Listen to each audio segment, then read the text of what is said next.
Hey guys, welcome back to the channel. This is story about what if Naruto Phenex falls in love with Rias part 1. Before I start, please do support for more amazing content and comments for part 2. Do consider to subscribe my channel and share my video to your friends and check out the description as well. Let's start the video. Naruto was many things: unpredictable, reckless, a knucklehead and stubborn beyond normal conception, just to name a few. What he wasn't though was patient. So, at least in his mind, it was no surprise that roughly 10 minutes into the political discussions of his parents and younger siblings that he was thinking of something more interesting. That something would of course be the training of his abilities. Roval had been a great help with this, having shown him some of the more advanced theories regarding their aerokinesis. Then again, his ability to zone out could be because of a lack of sleep from his studying last night. He tried his best to stifle a yawn, but the quiet giggle from Ravel told him that she at least had noticed. "I'm sorry, dear, are we boring you?" his mother questioned.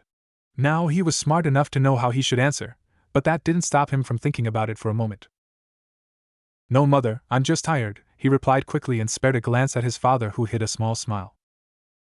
Lord Phenex cleared his throat as he adjusted in his chair. "Raven, I don't think that Naruto and Ravel really need to be here for this. Let them go play." His mother did not seem to take overly fond to the idea as she stared the three of them down for a few moments before letting her shoulders sag. "Fine. But when they misbehave in social events, I want you to remember your lackadaisical manner in which you handle their discipline."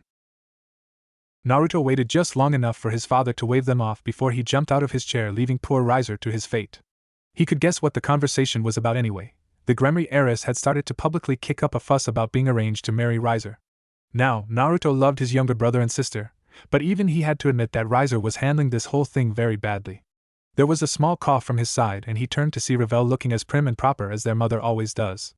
"I hope you haven't forgotten your promise?" He had. His mind quickly jumped into overdrive trying to think of his previous agreement.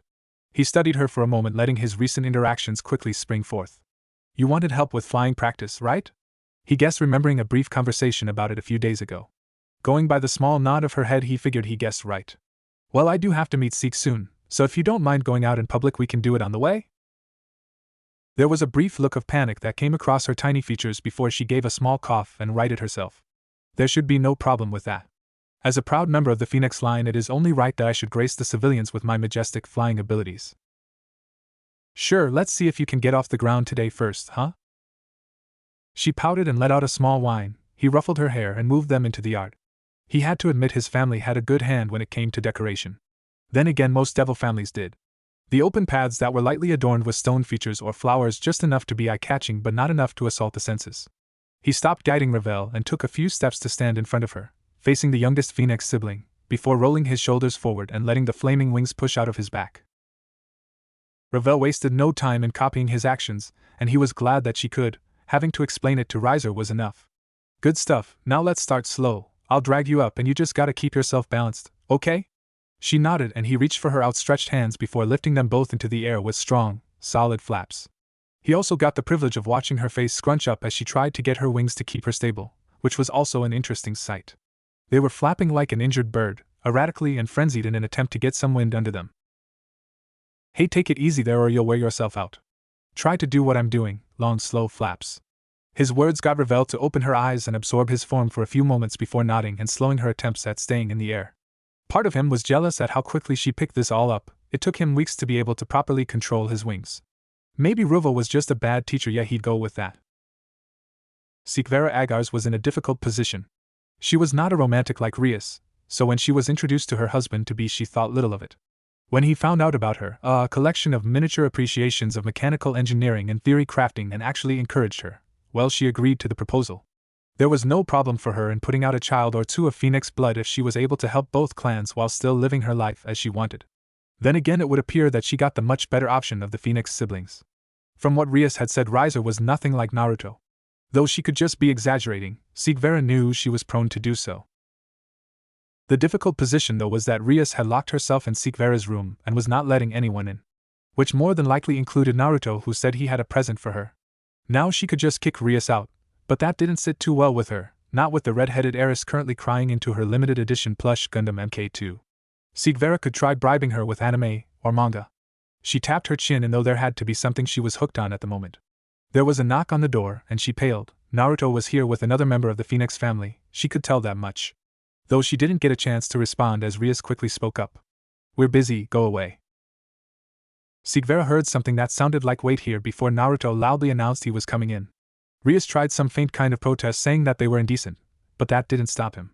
His messy blonde head of hair poked in before those deep blue eyes looked over the room. Sigvera had a faint smile on her face as she spoke. And what would you have done if we were actually naked? Probably still come in. He questioned with a shrug. See her pointed look and the horrified one from Rias. He continued, well, Six, you're my fiancé, so we're going to see each other naked whether we want to or not, and if Rias was getting changed I figured you would have locked the door. Fair point. As you can see, my bed is already occupied, so sadly you cannot lament the woes of your studious life on it to me today. She saw him crack a faint smile before holding up a bag. For me? Yeah, it's meant to be some super limited test run or something, and I figured you'd be busy with the announcements, so yeah. He finished lamely and handed the bag over to seem to look at Rias for a few moments, and Sigvera quirked her brow before he sighed and rubbed the back of his head. Rias? What do you want? The redhead near bit. Not a good start. Then again, both of them had a very short temper, so this could be quite explosive. She spared a glance around her room. Nothing was safe. She had best mentally prepare herself. Look, you're causing a bit of a stir. I can speak to my family about laying off of it for a while if that helps you. I don't know. Process it all?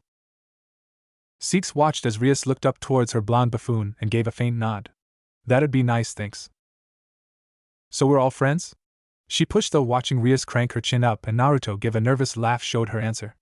Thanks for stopping by, but I kind of need to, you know? He gave her a nod and placed his hands in his pockets. Yeah, I get it. Oh, I'm going to be heading to Kyoto on some business, so if you want anything special let me know. Sigvera tilted her head. He sighed and thought about it for a moment before responding, I'm sure I'll think of something. With that he gave another faint laugh and left, closing the door behind him. She heard a muffled conversation between him and Ravel before she felt them leaving. With her attention back, she focused back to Rias, who was giving her the most pointed of stares. What? You two seem to get along well. We understand that we each have hobbies that the other cares very little about. He is happy doing his thing and I'm fine doing my own. Rias craned her head to the side. Trade me? No chance. You sure? Very. Sigvera let out a sigh. You could try to work out a deal with Riser? Rias puffed her cheeks out. I doubt he'll listen. You never know if you don't try? She watched Rias sag a little into the pillow fort she was in the middle of making before Naruto came. Wait, she paused. I thought we weren't allowed into Kyoto? Sigvera shrugged. Maybe he got permission after the vampire thing in Tokyo? Vampire thing? Some old vampire showed up and turned a handful of people, and the church was about to get called after the town's exorcist nearly died or something. I probably should have paid more attention now that I think about it. Lucky. What?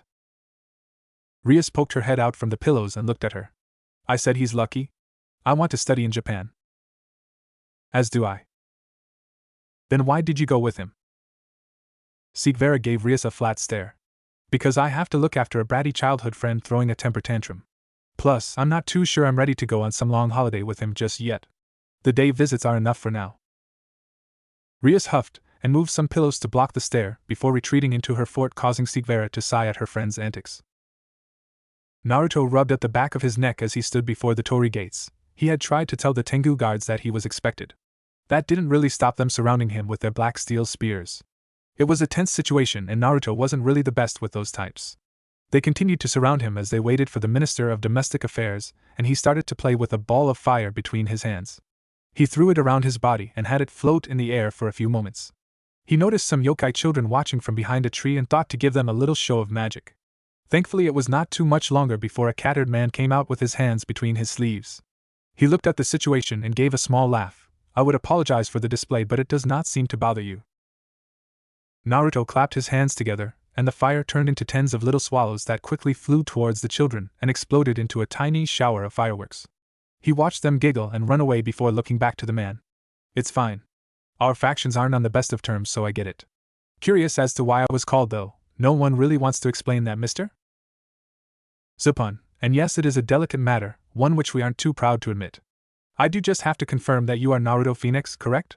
Naruto gave a small nod to the question and Zupan returned a small chuckle. I thought you might be a bit older. Yeah, I get that a bit. The, Tengu are coming with us, I guess? Believe it or not, Lord Naruto, they are for your protection. Times have been tense. Naruto nodded. The Nekashu incident had severely strained relations with the yokai. I understand. I would like to offer my prayers if time allows? Zupan took a small step. It seems he wasn't expecting that. Naruto wasn't too sure. I heard you were honorable. I guess it is just different to experience it.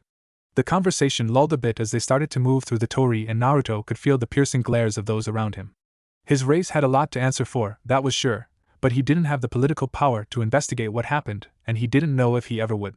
He didn't have too much of an interest in it like Riser and Revel, nor was he drawn to raiding games like Ruvel. Honestly, he felt out of place among his siblings.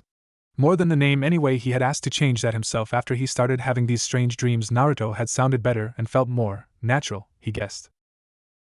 Their group paused as they came to what seemed to be some kind of prison. Guards were keeping a vigilant watch, and they were armed with more than just spears. He looked to Zupan. I'm not under arrest or anything, am I? Zupan took a moment before widening his eyes and waving his hands. No, my dear boy. I really should have explained. No, there is someone inside that we are having difficulty with, and they seem to respond to your energy. My energy? Well, the guards that directly interacted with you appear to have had a calming effect on the prisoner, but that effect is wearing off. We just want to confirm some things before we do anything further, if that is okay, of course? Naruto rubbed the back of his head. Sure, so long as I'm not going to end up in one of those cells myself. Haha, not yet, my boy. Naruto paused and eyed the man, who just gave him a wide smile before the group started to move again. They entered the building, and the first thing that Naruto noticed was the large number of horned individuals behind bars. He figured they must be Oni. From what he had read, they were not the most helpful in trying to have a peaceful life, but they were strong as all get out. He shook his head and refocused his attention as they came to the end of a corridor and saw a dimly lit cell. The occupant seemed to be missing, but with careful enough hearing there was a breath coming from inside the cell. She is playing this game again, Zupan muttered as he took a step forward and lightly tapped one of the bars. Come on out, you have a visitor. There was a faint tap of flesh hitting the stone floor. Naruto knelt down to get to eye level as he saw a pair of gold-slit eyes boring into him from the darkness. What's her name? He questioned as he put his hand between the bars, ignoring the pleas and screams of the guards as they rushed forward. He felt a tug on his arm as pale flesh appeared in front of him and ripped back, pulling it off in a fluid motion. The guards pulled him back and he gave a scream as they started to panic, and the Oni from earlier started to roar in laughter. Zupan looked ready to blow a gasket, and through it all Naruto heard the creature in the cage chomping on his arm. He waited a few moments, and as the guards got ready to enter the cell he started to laugh. Hey, are you okay, Lord Naruto? Naruto reined in his laughs and shook out his stump of an arm. I'm a phoenix, and like it was waiting for that statement, blue flames erupted from his stump and formed a brand new arm, shirt and all perfectly attached. He gave it a twirl before waving it at them. That was a bit odd, no harm. Oh, thank the gods. I did not want to have to deal with that backlash. As for her name, Hinkawa Tsubasa. Naruto nodded and knelt back down to eye level. So, Hinkawa, does my arm taste good? Sorry if you were expecting blood. There was a small shuffling of feet before a nod arm was dropped on the other side of the bar. Shortly after, the pale features of a 15-year-old girl came into view. He looked back at the guards when he saw her lack of clothing, and they motioned to the pile of it in the corner. Her long white hair nearly came down to the ground, and slowly she crouched across from Naruto, the two white ears atop her head twitching at the noise in the prison. You are what I was smelling, Nyahaha. Zupan says you were more relaxed when you could smell me. What's up with that? Hinkawa tilted her head from side to side and her nose twitched a few times as she took in his scent. He guessed, you're warm and full of life. Zupan made a weird sound and Naruto turned to face him. Is everything okay, and do you have what you need? The cattered male gave a quick nod. Yes. We might have to do some tests, but it is possible that she could have a strong connection to energies. In her case, they might play with her emotions. It is one of the early warning signs of senjutsu. Warning signs? I thought senjutsu was meant to be super good for you guys. Zupan lowered his head a little bit as he looked at the ground. It might be best to talk about this outside. They all made to move as a hand quickly grabbed his and held it in a vice-like grip. He looked back to see a hint of fear in those golden eyes of hers. Zupan, how would you feel about releasing Hinkawa into my care? The yokai let out a small groan as he rubbed his face. I was hoping to save on paperwork. Naruto, though, laughed at his plight, and was thankful he didn't have to deal with any of that yet. The process of having Hinkawa released was faster and less troublesome as opposed to the process of getting her dressed. It was after the third time of her tearing apart her shirt that he started to question if he should continue to bother, But then the thought of his mother seeing him come home with a topless woman froze him. He wasn't quite sure how she would react. Would she be happy? Probably not. Would she try to fry him alive? That was a possibility. Thus it was his current goal in life to get Hinkwa dressed. Can we please get you dressed? He would not admit it aloud, but he was down to pleading. He also would certainly not tell Roval about pleading for a woman to put on clothes. He wasn't sure he would live through that shame. Nope, not gonna, she called as she rolled around on the floor playing with his arm. It was watching her playful nature that caused an idea to spark within him. He took off his shirt and tossed it towards her, watching as she put it on without fuss. Inwardly he sighed as she did the buttons up and sniffed the collar deeply. He took his pants off and thankfully there was no protest as she put them on. With a flick of his wrist he summoned a new pair of slacks and a white button-up shirt for himself. She seemed happy enough, but he could see this becoming a problem quickly. Zupan gave them a curious look when he returned. Look, I don't want to talk about it. Is she good to go? Ah, yes. Just sign here and she'll be in your custody. If you need anything in the future, do not hesitate to call upon us. Naruto signed the papers and a copy was handed to him. He stuffed it away in one of his pockets and looked to Hinkwa, who was making confetti out of the previous shirts. She lifted it up and blew it in Zupan's face before laughing and hiding behind Naruto. Part of him was starting to regret this, and he knew it was only going to get worse when they went home. He was going to be hounded, he knew that. Thankfully it seemed like things were done with the yokai, so he gathered up her things watching as she clung to him. Well, I guess this is goodbye for now, Zupan. Let me know if you guys need a hand with anything in the future. I'll try my best. They shared a small bow and then Naruto summoned up his clan's crest to take them home. His arrival was met with the usual fuss of the maids then as when they stopped and peered around him at the growth he was carrying. He saw the thoughts pass through their eyes before they all ran off to find his mother. He had to hand it to her, she had trained the maids well, her own little spy network. He knew he had precious moments of peace. He grabbed Hinkwa's hand and quickly led her to his room only to find the entrance barred by his mother. There were a few thoughts that ran through his mind.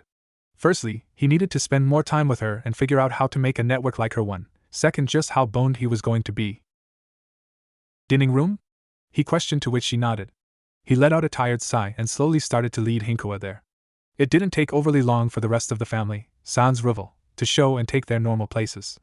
The plush adorning and over-decorative features of the room normally felt welcoming, but now they only seemed to fill him with a sense of foreboding dread that he couldn't wash from his palate. Hinkwa didn't seem to care. She also seemed to have stolen a cooked fish on their trip. He would have to thank the maids when he was done. All eyes were on him. Now I want to start off by saying that I can explain everything. Explain how you brought a cat girl home with you and tamed her in a few hours? This I want to hear, said Rias as he leaned forward a little. His father leaned forward as well. Perhaps for a different reason, but I am also curious, as I believe your mother is also. He didn't need to look in her direction to know a pointed face slowly nodded in affirmation. Okay, well, this is Hinkwa, he motioned to the girl in question who put her hands up like paws. The yokai of Kyoto found her rampaging through the streets, draining the energy of civilians and yokai alike. He paused and waited for any interjection, but none came, so he continued. They found that she was much more, relaxed when some of the guards I had interacted with during the vampire incident were watching her, so they called me to see if it was a coincidence, or not. Turns out it isn't. Though she did rip my arm off. He saw Ravel flinch at the thought while Rias and his father held back laughter. His mother was not. She did not appear to have an impressed bone in her body at this moment. The yokai believe that she is starting to access senjutsu, or a mutation could be occurring within her causing her to experience things like a senjutsu practitioner would. After confirming that Maya sense seemed to calm her, we were planning to leave, but Hinkwa didn't want me to go. I couldn't stay, so I asked for her to be released into my care. There will be correspondence between myself on behalf of the Phenex and the yokai of Kyoto on the matter, allowing with home visitations and trips back to Kyoto for both training and checkups. Naruto finished and looked over his family. Everyone seemed somewhat impressed or interested apart from his mother. He reached into his pocket and produced the paper from earlier. I also had a contract made between the two parties. This is our copy, if you want to check over the details yourself. He placed it on the table, and for the first time since his return he saw his mother smile. Good, always make sure to have it in either writing or blood. Plus this should give our family a semblance of standing with the yokai faction to hopefully help restore some faith after that event. And pray tell, what did Sikvera say about all this? His mother questioned. Naruto tilted his head to the side, as did Hinkwa. I didn't ask her? He saw his father roar backwards in laughter while his mother and sister sighed. He looked to Rias, but apparently they were both confused on the subject. You should inform her this instant and find a suitable gift that might alleviate her anger. Naruto shrugged and pulled out his phone. I don't see why, but okay. After a moment, he put it away. Done. His mother's jaw dropped as she stood from her seat. Did you just text her that? Yes? He looked to his family for support. His father was laughing harder. Ravel had planted her face into the table, and Riser, well, at least Riser looked as confused as he felt right now. His phone went off, and he answered. Oh, hey Seeks. Where are you? She bit out, and it was at this point that Naruto thought he might have done something wrong. Naruto? She sounded like she was getting angrier. Stalling was probably not going to work right now. I am at home. In the dining room, he barely got the last bit out before she hung up. A moment later he heard the maids welcome someone, and when he heard her scream for his direction he hung his head. Riser gave a light cough and moved to stand. I don't think this concerns me, so if you don't, but was cut off by a sharp look from their mother. On second thought, this is something I should watch carefully so that I don't repeat Naruto's mistake. He looked to Raven for confirmation, and her silent nod was all he needed.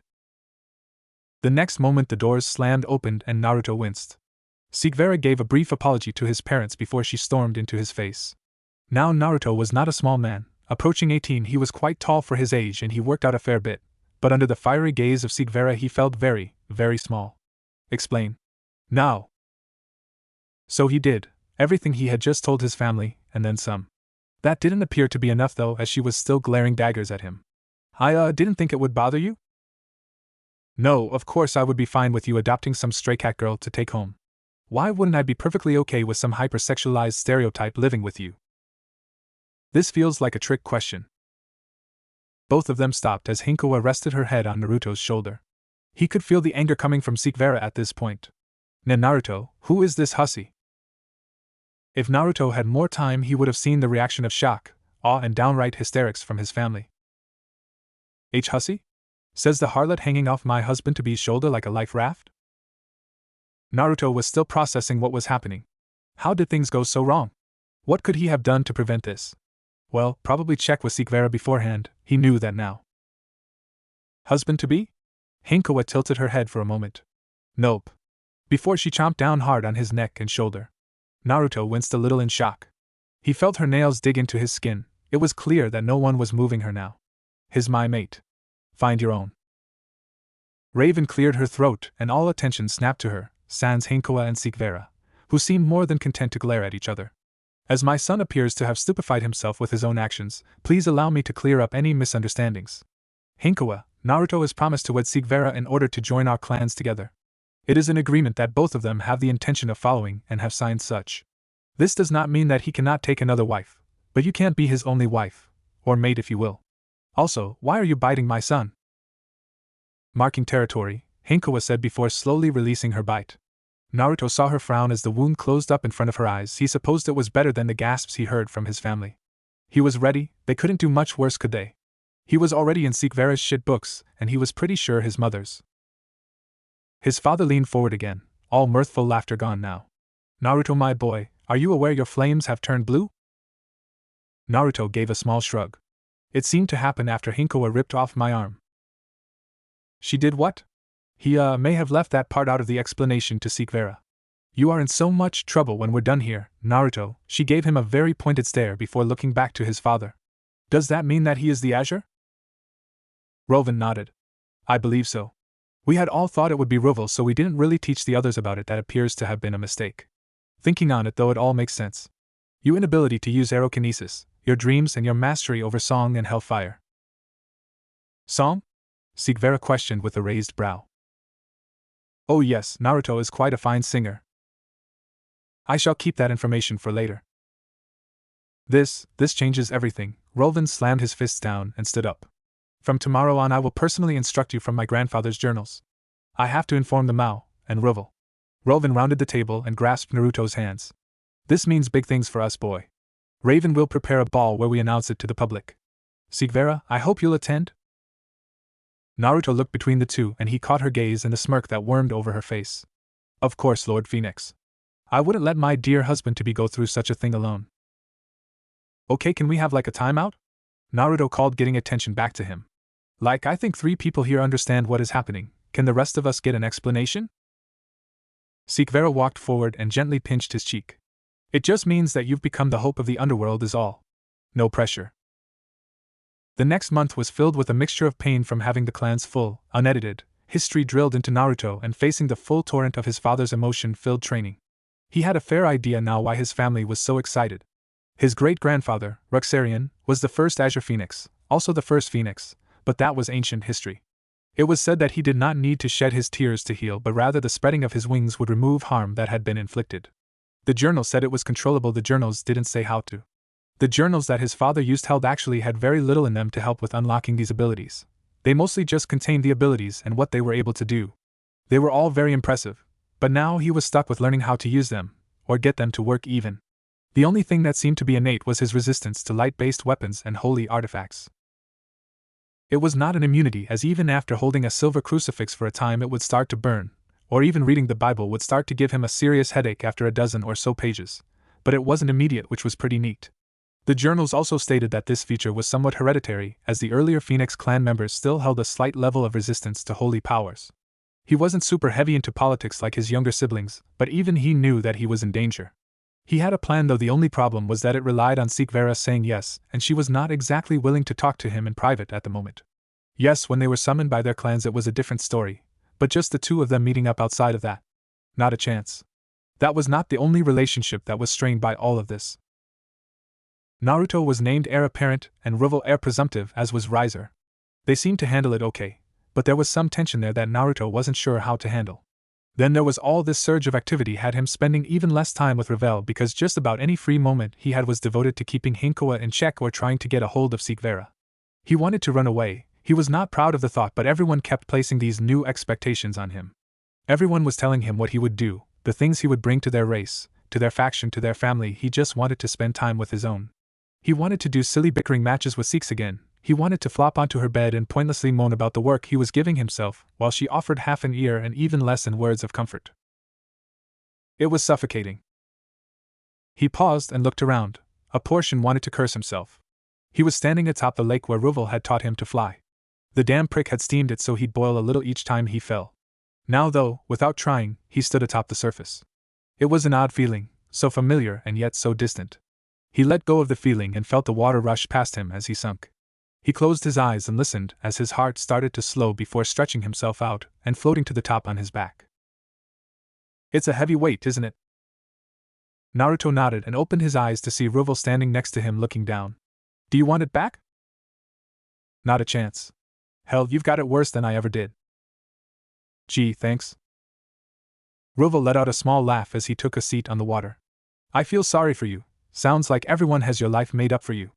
Naruto gave a small grunt. Still having those dreams of that isn't you. Just another wonderful part of being the Azure, apparently. A gentle silence blew between the two brothers. Both of them just taking in the sky above, this fake sky that was meant to help them relax. Do you want to, talk about them? Naruto spared a glance at Ruvel. He was still looking up at the stars above, still maintaining a relaxed position, but he asked a question that no one had yet. He looked to be almost indifferent to everything going on around them, like none of it concerned him. Not much to talk about. I'm an orphan in some kind of village, looks partly military, and the school reflects that. They're trying to teach us to be ninja, but I keep failing. Ruvel let out a small laugh. Not even able to catch a break in your dreams, eh? Naruto, though, shook his head. No one expects anything of me, and I kind of like it. There I want to be a protector, and here I want to run away from it. It doesn't make any sense. You want to run away? I shouldn't have told you that. The quiet came back, and this time Naruto felt like it was strangling him. He wanted to know what Ruvel would say. What would his brother do? Would he dissuade him? Would he tell their mother? Would he tie him up to stop him from leaving? Why don't you? Ruvel finally questioned. Naruto eyed him again. Whatever he was expecting, that wasn't it. I mean, I did. I spent a couple of years running away from it all. Surzex did too. I think a lot of heirs do. I mean, Surzex started a full-on civil war during his stint. Mum would be furious. She'll be angry no matter what you do. True.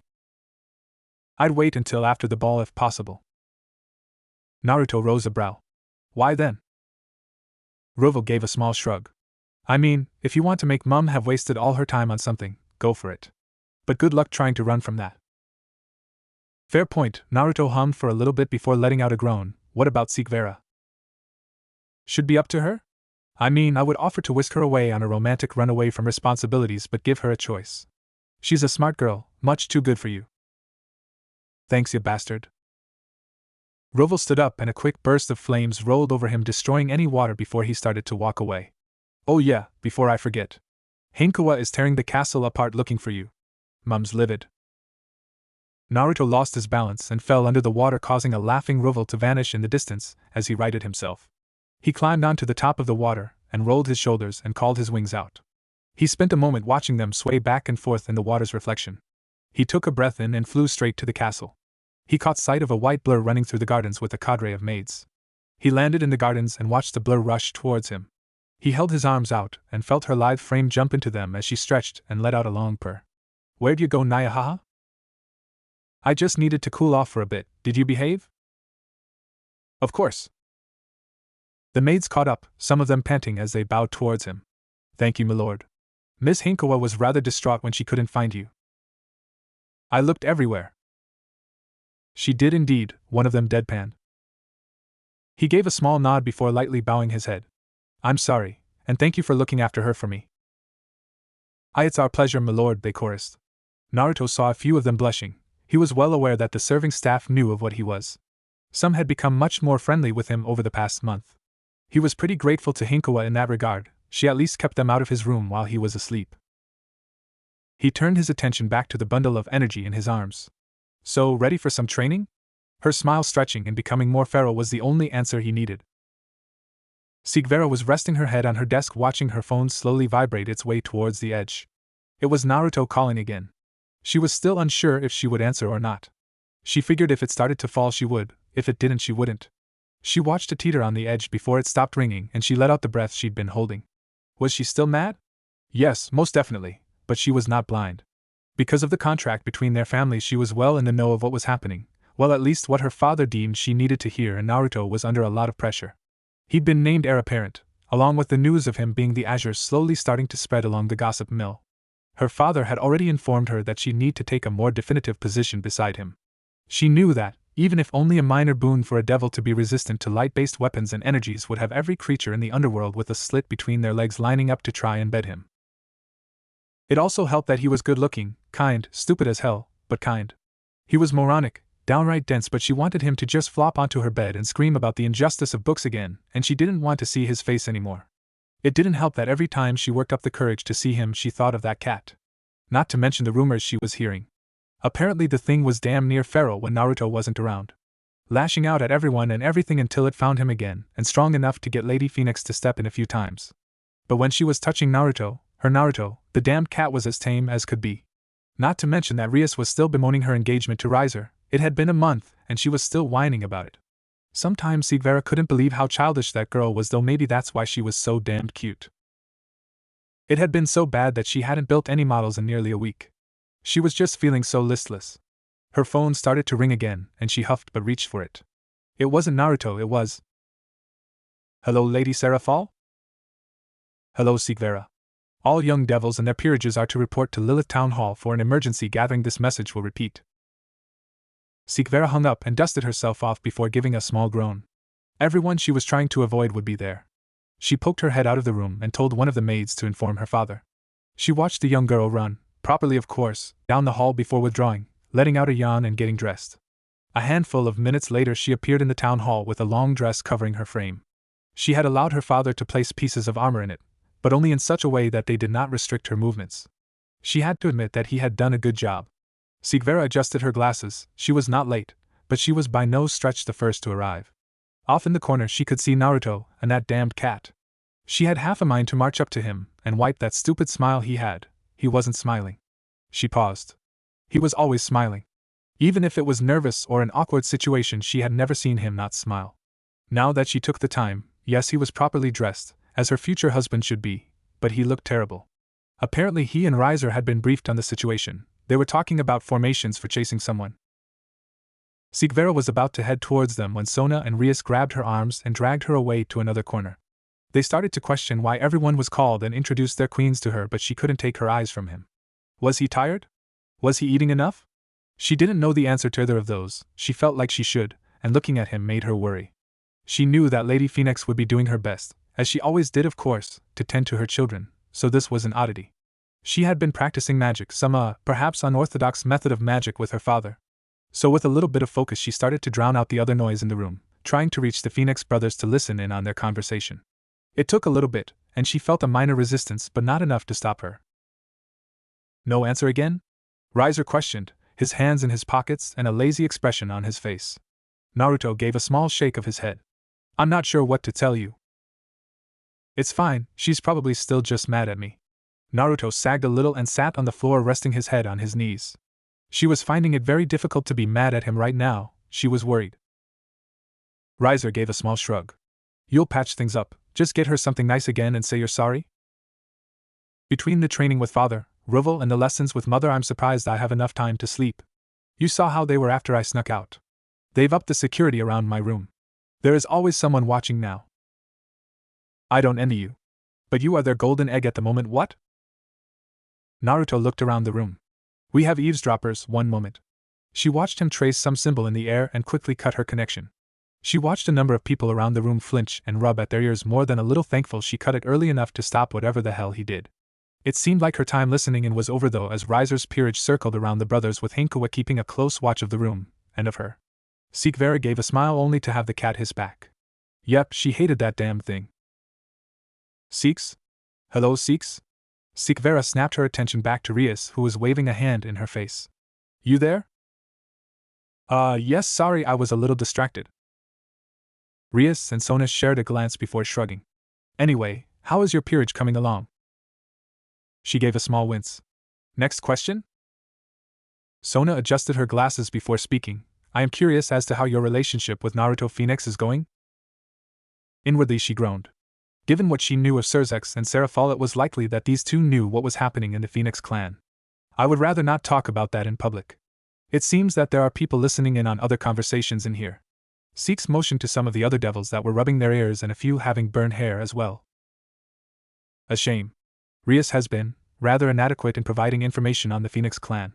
I figured because you had a better relationship with your husband-to-be that you might be able to tell us what is happening. They have been unusually withdrawn this past month. Something that my sister has made vocal notes about. I was hoping to be able to get one up on her. Damn it, why was everyone being so pitiful today? She tapped her chin a few times in pretend thought. She could give them something, just a tiny little thing to satisfy them. Lord and Lady Phenex invited me to a ball. I think they are still settling on a date, but it could be in preparation for that. None of it was a lie, but it was far from all she knew. Still, that seemed to be enough as she watched the glitter that appeared in both of their eyes. Yes, every girl liked to dress up and feel like a princess from time to time. She would even admit to being rather excited about it, at least before tonight. She had wanted to take Naruto's breath away, to steal his gaze from that harlot of a cat and focus on her for an entire night. Now, though, she didn't know. She didn't know if she would be able to enjoy herself if he continued to look like that. She didn't know if she wanted these things to go ahead, and she didn't know why they were all standing around here waiting. Before she got the chance to perhaps voice some of her frustrations to her friends, there was a cough from the front of the room as Serafal appeared. In a moment, each of you should receive a packet of information regarding your assignment tonight. This assignment is both a test and a matter of security, so we would like for each of you to do your absolute best in resolving the issue at hand. The packets appeared and Sikvera quickly opened it up and started reading through. Yes. Naruto Phenex, is it? Do you have a question? Seeks looked over to him. He looked much more composed, an almost serious air around him. Do we have permission to investigate the site of battle? What site of battle? Sikvera quickly flicked through the packet further. There was a brief mention of it, but nowhere near the start. Something wasn't adding up. The brothers knew a lot more than they were letting on. You have all been given permission to investigate locations mentioned in the packet at your own discretion. Any further locations will need to be cleared by a higher authority, or the Amy clan. Sikvera was still reading while trying to pay attention to what was happening. It seemed like a yokai had killed their master. Oh, this was not good.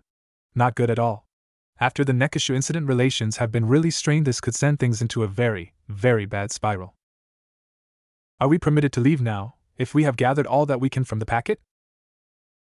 Of course. With that, the Phenex brothers and their servants left. Wait, was the cat a servant? She used Naruto's circle, maybe? She tugged on Sona and Rias' arms. We have to leave now. The Phenex brothers know something. They gave her a curious look but agreed. They formed a circle around each other and gathered their servants close before teleporting to the Amy storehouse, which seemed to be the site of battle that was mentioned. There was that familiar lurch in their stomachs as their surroundings almost flashed to something different. Sigvera looked and saw a blue light already fading far in the distance. She made to take a step forward only to hear the sound of a weapon slowly being drawn. "I'd advise against that, Carla. If Sigvera doesn't put you in the ground, Naruto just might," came the voice of Riser just off to the side, followed by the sound of a blade being sheathed once again. The peerage of Riser walked out into the open with him standing slightly behind them. "Are you here to impede us, Riser?" Sigvera spoke evenly and clearly. Both of them were aware that Should would one day be a higher member in the Phenex clan than him, but the others, they might have guesses, but they didn't need for her to spoil any surprise that may come. "No, not you three. Anyone else maybe. But you girls were the quickest. Honestly, just relax for a bit. Naruto and Hinkawa have it covered, doubt you could catch them anyhow." Seek saw that the girls behind her didn't seem too impressed with his words. She wasn't either, honestly. "I can find Naruto." Riser let out a small scoff. "You can't even find the time to answer his calls." She stepped forward and grabbed the front of his shirt roughly. Brief attention paid to the girls readying to fight behind her, and his peerage ready to defend. She leaned in close enough to whisper, "Is there something you want to say?" She saw him go to roughly grab her hands but stop at the last moment. "There are a lot of things I want to say. Now I don't know what has your no doubt expensive panties in a knot, but for some stupid reason you seem to be able to fix issues with my brother, and he has a lot right now." She relaxed her grip a little and he pulled his shirt away, fixing it and smoothing it out before roughly coughing into his hand. "If you want to chase them, best of luck, 'cause I stayed behind to not slow them down." He stood aside and opened the path for them. Sigvera looked back to Rias and Sona. She wasn't sure if they would follow her or not, and she wasn't sure if she wanted them to or not.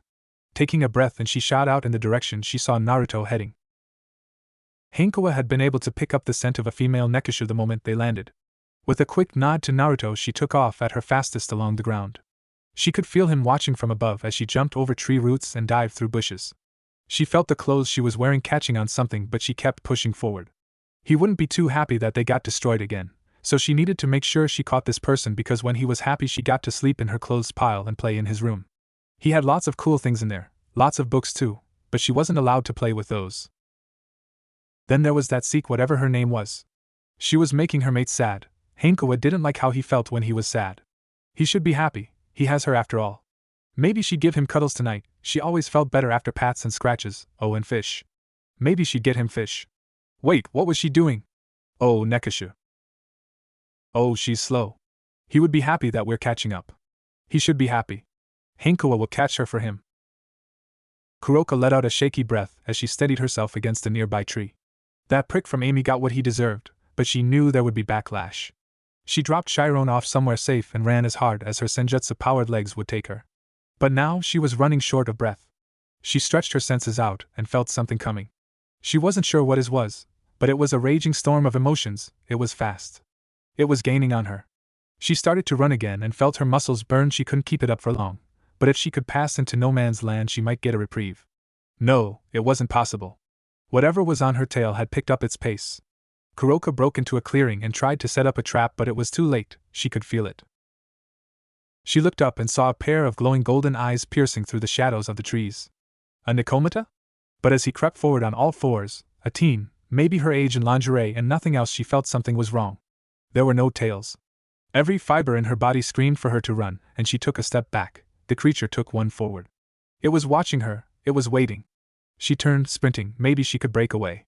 There was a strong thud before nothing, she couldn't hear another impact. Then she felt it. The creature was on her back. She made to rip it off, only for lightning to surge through her body. Her strength? It was sucking her senjutsu away. She felt herself growing weaker and weaker as a blue glow appeared overhead. It faded like the pain surging through her. Only the pain kicked back up as this creature's claws sunk into her flesh, and she felt it bite down on the back of her neck. She was done for. They caught her so quickly. They'd kill her. They'd kill Chiron. No, Chiron was safe. She had to be safe. Kuroka Tuju. It was a male voice, not coming from her neck. The one that landed must be the one speaking. You've put me in a very difficult position. Sorry? Do I know you? Ah, hey. The bit on her neck tightened and she winced. You don't.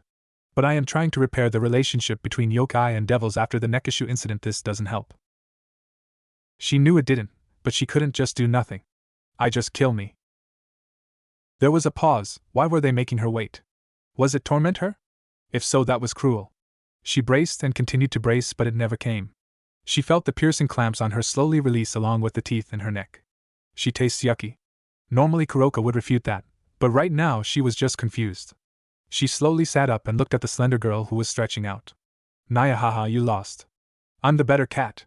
She had a very proud look on her face.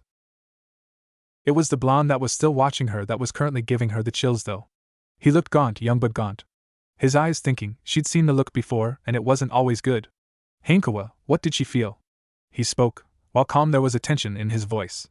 He guessed the cat-like thing was Hankawa as she perked up at her name. Fear, lots of fear, but she wanted to protect something too.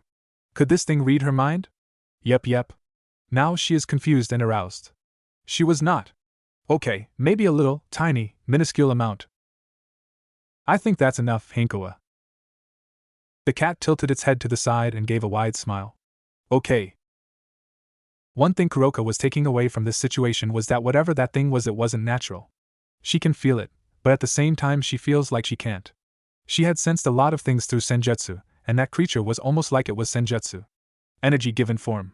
She swapped her gaze back to the male. Whatever he was, despite how he looked, he felt full of life, full of warmth. In another situation she might find herself melting from the proximity, but she was too tense. Ready to try and fight if need be. He looked to Hankawa and she nodded. Lots, maybe 10 or 15. He let out a groan and then Kuroka felt it. Fallen angels were approaching them. The man beside her was like a light in the dark. How hadn't she noticed him before? She watched Hankawa move closer towards him, and it explained everything. She blocked his presence entirely. I'll be quick. If you can use senjutsu like your file says, you might be able to sense them already. My name is Naruto Phenex. I mean you no harm despite the current situation. You're free to go even, but we could use your help. I won't fault you for running, and I would even strongly encourage it if other devils appear. But like I said, I want to rebuild relations with the yokai, and this situation feels wrong. There was an air of sincerity about him and Kuroka nodded. She understood what he meant. He'd try to help, but if other devils showed up he would do what had to be done. She wanted to run. She really wanted to run. She blinked as she felt her energy coming back and her wounds closing up. There was faint little blue motes drifting from Naruto and landing on her skin. Sorry, I'm not very good at it, he said with an uneasy smile. To her though, it washed away her fear. He was risking himself to help her? He had no reason to. She stood up and channeled her energy again. He had given her a lot of it back. She quickly started to mix it with senjutsu. Whether she ran or fought, it would be helpful. Just as she finished, she felt the fallen arrive. They were really outnumbered. She could take 2, maybe 3, but with this many she didn't know if she'd even get that. One step forward, she guessed it was their leader? They had black hair that was slicked back and a pair of sharp glasses resting on their nose. That sense of dress, the pompous face, hair, and that attitude. Well, ladies and gentlemen, I think we found ourselves a phoenix on a midnight stroll with some catgirls. Look, one is next to naked and the other is covered in dirt. I know you devils are meant to indulge in sin, but please, do try to keep some semblance of cleanliness about you. She watched as Naruto took a step forward, drawing attention to himself. Oh look, another fallen angel that thinks he is special because daddy kicked him out of their little club. Now I know you guys aren't the smartest bunch, that's why you fell, right? But you are aware that you're in devil territory, which breaks the terms of the ceasefire. Really, did he have to goad them? Couldn't he have been nicer about it? There was a chance that they could have gotten out of this without fighting, right?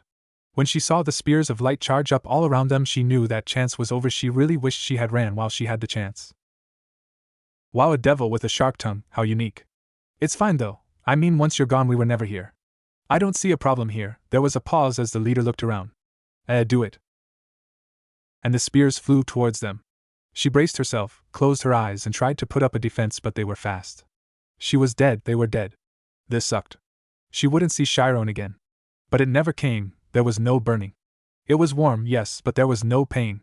She creaked an eye open to see a dome of blue flames around them. She looked to the blonde, his hand pointed at the ground where a faint trail lay. Hankawa, you have my permission to kill them if you must, all but him. Naruto pointed his hand up at the glasses wearing fallen before giving them both a thumbs up. Kuroka watched her get low to the ground as her smile became feral. The fear was back. It was so back and much worse than before. The dome dropped, and she vanished in a white blur. Naruto spread his wings out, and she was in awe of their brilliant color. He turned to face her and smiled. Remember what I said, and good luck, he said before flying up into the air. The fallen tried to swarm the two, but she was not forgotten as a handful came after her. They were weaker, she was grateful. She dodged the one that lunged at her with a spear and tried to swat his back with a ball of jiu-jitsu, but another got in her way. She managed to get out of the way, but her clothes got further torn. Much longer, and she'd look like Hinkawa. Without wasting another moment, she jumped to the side and landed a kick on her third assailant, watching him double over. She twisted, or rather went to, but they grabbed her leg and held it close to their stomach. Her eyes went wide as came back. She made a few seals with her hands before bringing them up to her mouth and spewed out a cloud of purple mist. They tried to back away, but the one holding her leg wasn't fast enough. It sounded like he got a good breath or two by the coughing. Okay, she was doing good. Damn, this was getting her blood pumping. The mist dissipated and the two remaining ones closed the distance. It seemed they weren't going to come one at a time anymore. She hated it when villains started to learn. Was still doing their thing, but the one behind them was throwing out smaller spears of light to stop her from forming hand signs. She jumped back and back again, using her hands to direct her and bat away the spears that got a little too close. They freaking hurt. There were at least minor burns on the backs of her hands after the third one. On her first jump, she found a tree and widened her eyes. Lungi seemed happy as he sped forward with a sharp thrust. She twirled around the tree and heard his spear impale it. She pushed off the ground and slammed her fist into the tree as hard as she could, getting the crack she was looking for as it fell towards the fallen. Kuroka didn't check to see if she hit with the tree and instead rushed through McDouchebag at the back. His spear turned into a sword and he moved to meet her. She quickly formed an orb of jiu-jitsu that turned into a rod of earth. It was heavy, but she swung it as the sword dude did and watched it shatter. She'd planned on that and thrust the now jagged edge forward into his chest. He started to gargle up blood and she wanted to vomit. She'd seen enough of it tonight. She didn't want to see any more. She took a step back and her arms were quickly grabbed. She widened her eyes in shock. Got you now, bitch. Dom, don't miss this time. Kuroka looked over and saw the man that was coughing earlier slowly move towards her as he summoned a sword of light. Man, she really should have run. Why did she stay behind? Was it that damned smile? No, she refused. She locked eyes with melty face as he inched closer. It felt like it wouldn't end. She struggled in the grasp of Lungi, but he wouldn't budge. Then she saw it, almost like blurred pictures. There was a flash of white before a spray of red as Melty's head was ripped off. She couldn't hold it and barfed, right over Lungi's shoes. Then she heard a crack and the grip loosened on her. She looked back and saw Melty's face embedded in Lungi's head. She barfed again. She looked up to Hinkawa, who tilted her head at her. There was blood all over her hands and her feet, but it didn't appear to be her own. She looked around the field and it was littered with scenes of destruction. Then she felt it, there were more devils coming. She took a breath and steadied herself as she stood. Tell your master I won't forget what his aid here. Hinkawa gave a stern nod before smiling. I am best cat though, Naya ha ha. Before she took back off into the fight. Kuroka didn't have the time to argue with her. She just watched that monster go back to doing its job, and feeling the other devils approach, she beat a hasty retreat. Naruto would admit that restoring Kuroka took more out of him than he thought it would. He really needed to practice with that, but there was nothing he could do now. Hinkawa, she was strong, he would have to trust her to be okay, the same with Kuroka. It looked like he drew the short straw here. There were only 3, but each had 2 sets of wings. They weren't the regular small fry he had run into before. Riser was pretty far away, he would need to stall for a bit. Would Riser even feel the fighting happening here? His queen might, but he admittedly hadn't spent much time with her. He might have to change that after tonight, if they lived through it. Well, only one thing to do. He rose himself up to float at the same height as the fallen that had chosen him. With a small breath, he stuffed his hands into his pockets, took a step forward, and let out a laugh. He saw them tense as he continued to laugh, his flames stirring to life and flicking out like ripples in the water. They dodged, and he watched it splash against some nearby trees. He'd really been hoping to maybe catch one of them, but it'd have been an odd enough display in his energy for anyone to want to investigate if they were looking. You plan on laughing us to death, little Phenex? Naruto withdrew his hands from his pockets and looked them over. You would honestly be surprised at how often that works. Maybe I should have waited until you tried to rush me. You guys are faster than the others. He bounced lightly on his feet before doing a quick spin in the air. He tried to aim, well, more like avoid certain areas as he sprayed out tiny orbs of blue fire that shot through the air like bullets. He wasn't sure if he hit anyone, but he had avoided Kuroka and Hinkawa. Nope, judging by the burnt body Hinkawa is holding up, he hit one. He didn't give those around him a moment to think as he shot forward at Glasses with a blue flame coating his fist. Glasses summoned a sword of light and moved to stab the hand. Naruto saw his eyes go wide as the blade bounced before his fist connected and cleaved out a portion of his stomach. The other two quickly moved to pounce, forcing him away before he could get a second hit. Shit, he needed glasses alive. No, just one of them. So long as he kept one of them alive, it was fine. Each of them took a slice at him, and he narrowly dodged between the two blades before throwing a kick out at one. They blocked it with their arm, and he saw them flinch from the impact. The other wasn't giving him much room though, and quickly made to stab again. Naruto reached around and grabbed the wrist before flipping over him and kicking him towards his friend. He reached behind him and summoned a ball of fire. He quickly made it smaller to try and keep one around, and threw it at the pair, watching it explode and send them off into the trees. Now he had the choice. He could go for glasses, or he could go for the two to confirm what happened. He knew what he needed to do and quickly gave chase. He covered his fists in fire before he dropped to the ground, dodging two spears of light that were thrown his way. He jumped forward and met a sword of light mid-swing with his fist, while another tried to pin him from behind. He pulled his energy to his back and let it explode like a more violent way of drawing out his wings. It launched him forward against the fallen in front, pushing his bunch deeper into the sword, while the one behind was caught in a surge of blue flames. He punched, blocked, kicked, let out a flame burst and countered. It repeated again and again. He was starting to get tired, they had to be, but he needed to be faster, he needed to be stronger. He wasn't allowed to lose, not anymore. The stalemate of continuous back and forth continued for what felt like hours, and he couldn't tell how much time passed, but then it changed. There was an explosive light-based energy from where he had left glasses. He couldn't feel Hinkawa, and was that Sikvera? She was scared, and then, nothing. Something inside of him stirred, a hot boiling surge of fire as time slowed. He took in the position of the two fallen with him, and took a small step to the side, drawing them closer together before rearing his fist back and launching it forward with a roar. Sikvera could feel that something was wrong. The air had this nasty sting to it as she approached. There were signs of destruction everywhere in the small clearing. It was littered with bodies. She quickly scanned it before finding a sign of movement, and her heart fell to her stomach. There was a fallen angel with 6 wings standing over Hinkawa as he pulled a spear of light from her chest. He looked like he hadn't come out of it for free, but Six couldn't move. Yes, she hated the cat, at least she thought she did, but this felt so wrong. She watched Hinkawa try to claw him, but he shook her off before delivering a sharp kick to her head. There was a crack. She stopped moving. Sikvera felt her blood go cold. No, just no. It didn't make sense. Why were the fallen here? Where was Naruto? She looked back, and a part of her was thankful Rias and Sona weren't there, while another part dreaded it. She was alone. The man looked up to her, and she could feel her heart jump to her throat. Another little devil, huh? He twirled the spear in his hand. You're just like fucking cockroaches, he said, and flung it. Six quickly rebooted and got control of herself as it approached. She waved her hand and turned back time on it, watching as it started to retrace its steps. She could attempt to blow up his own spear next to him. With the idea set, she continued her spell at the last moment, taking in the body at his feet. She aborted. It blew up early. She clenched her fist tight and bit her lip. Sikvera knew she had shown her hand too early. She should have made sure it would be a kill. It would have, but she couldn't do that. She's quite dead, he said as he kicked her body a few more times. It got no reaction from Hinkawa, but Six could feel her fists shaking. She knew the reason she hated Hinkawa. It was her freedom. She didn't need to pretend to be something she wasn't. She didn't need to maintain an appearance. She could just do what she wanted without worrying about how it made others look. Yes, she might have hated how clingy she was with Naruto, but she didn't want this. A shame, truly. In a year or two she would have made a nice toy. She hardened her eyes and looked at the fallen.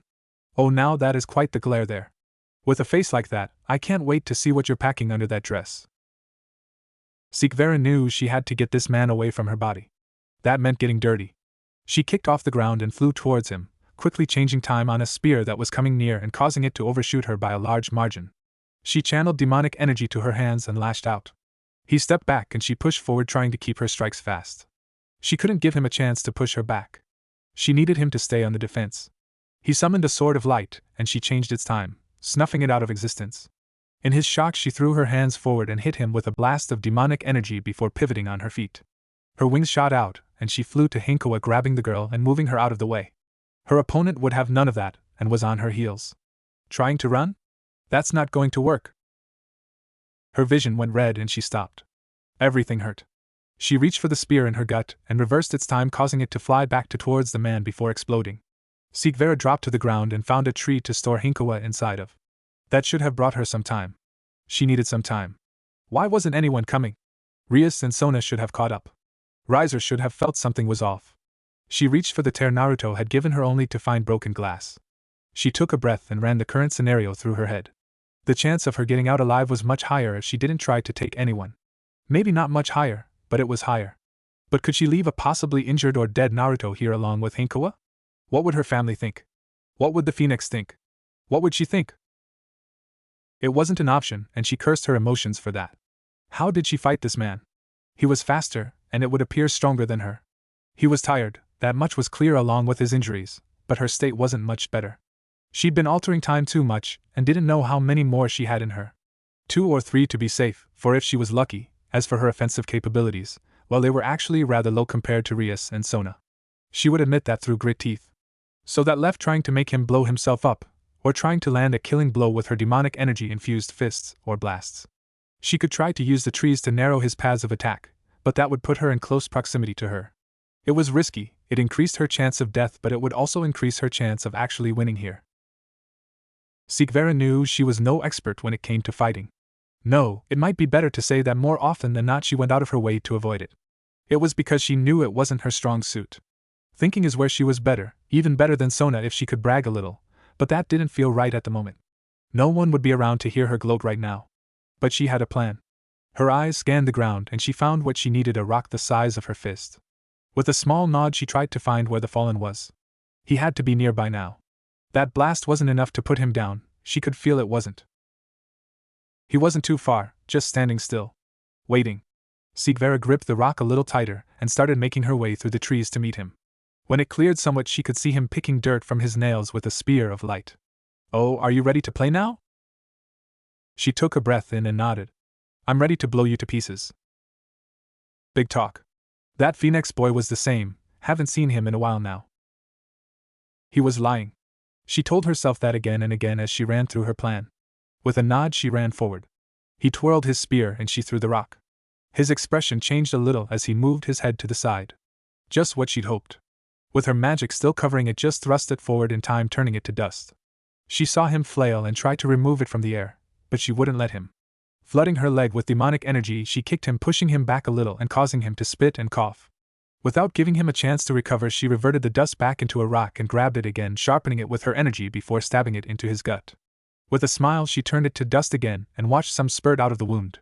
Feeling the high, she kicked him again before punching him in the face and pleading with herself. She just needed one more.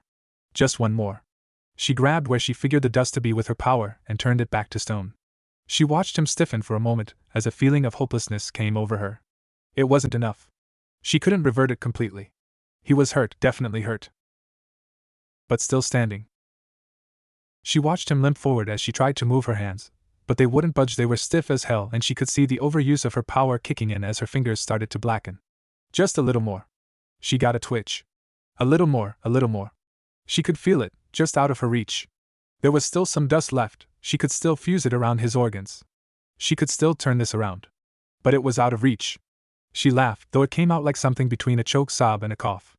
All those times he'd invited her out to train and she'd rejected it. Those times where he wanted to go on a walk with her. This entire past month. Her family, her friends.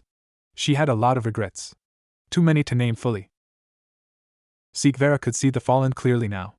He had blood running down the sides of his mouth and a large hole in his stomach. You filthy whore!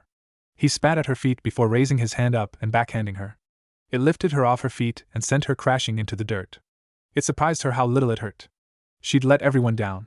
Her body refused to move and the dirt felt so comfortable. It scared her. What happened when a devil died? With that thought in mind she passed out, but not before hearing the faint screech of a bird. She thought it odd, they didn't have many birds down here. Naruto wasn't sure what happened. Something had changed, but he didn't know what. He was faster, he was stronger, but he didn't know how. He chased the flames that erupted from his punch as he continued to roar. He used his talons to carve up the fallen inside of the fire before he broke ahead and continued. He flew as fast as he could to where he felt her last. He burst through the trees, hearing as the fire roared behind him.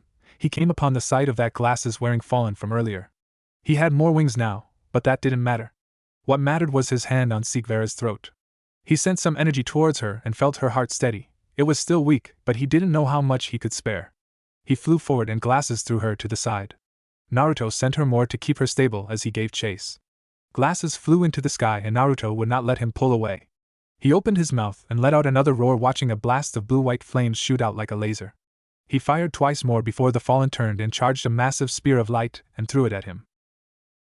Naruto pulled his wings in and spun, feeling the spear hit them, but it didn't break through. The two forces spun against one another, either willing to give up, neither budging an inch. No. He wasn't allowed to lose. He let out another screech and broke through. He could feel this anger inside boiling over.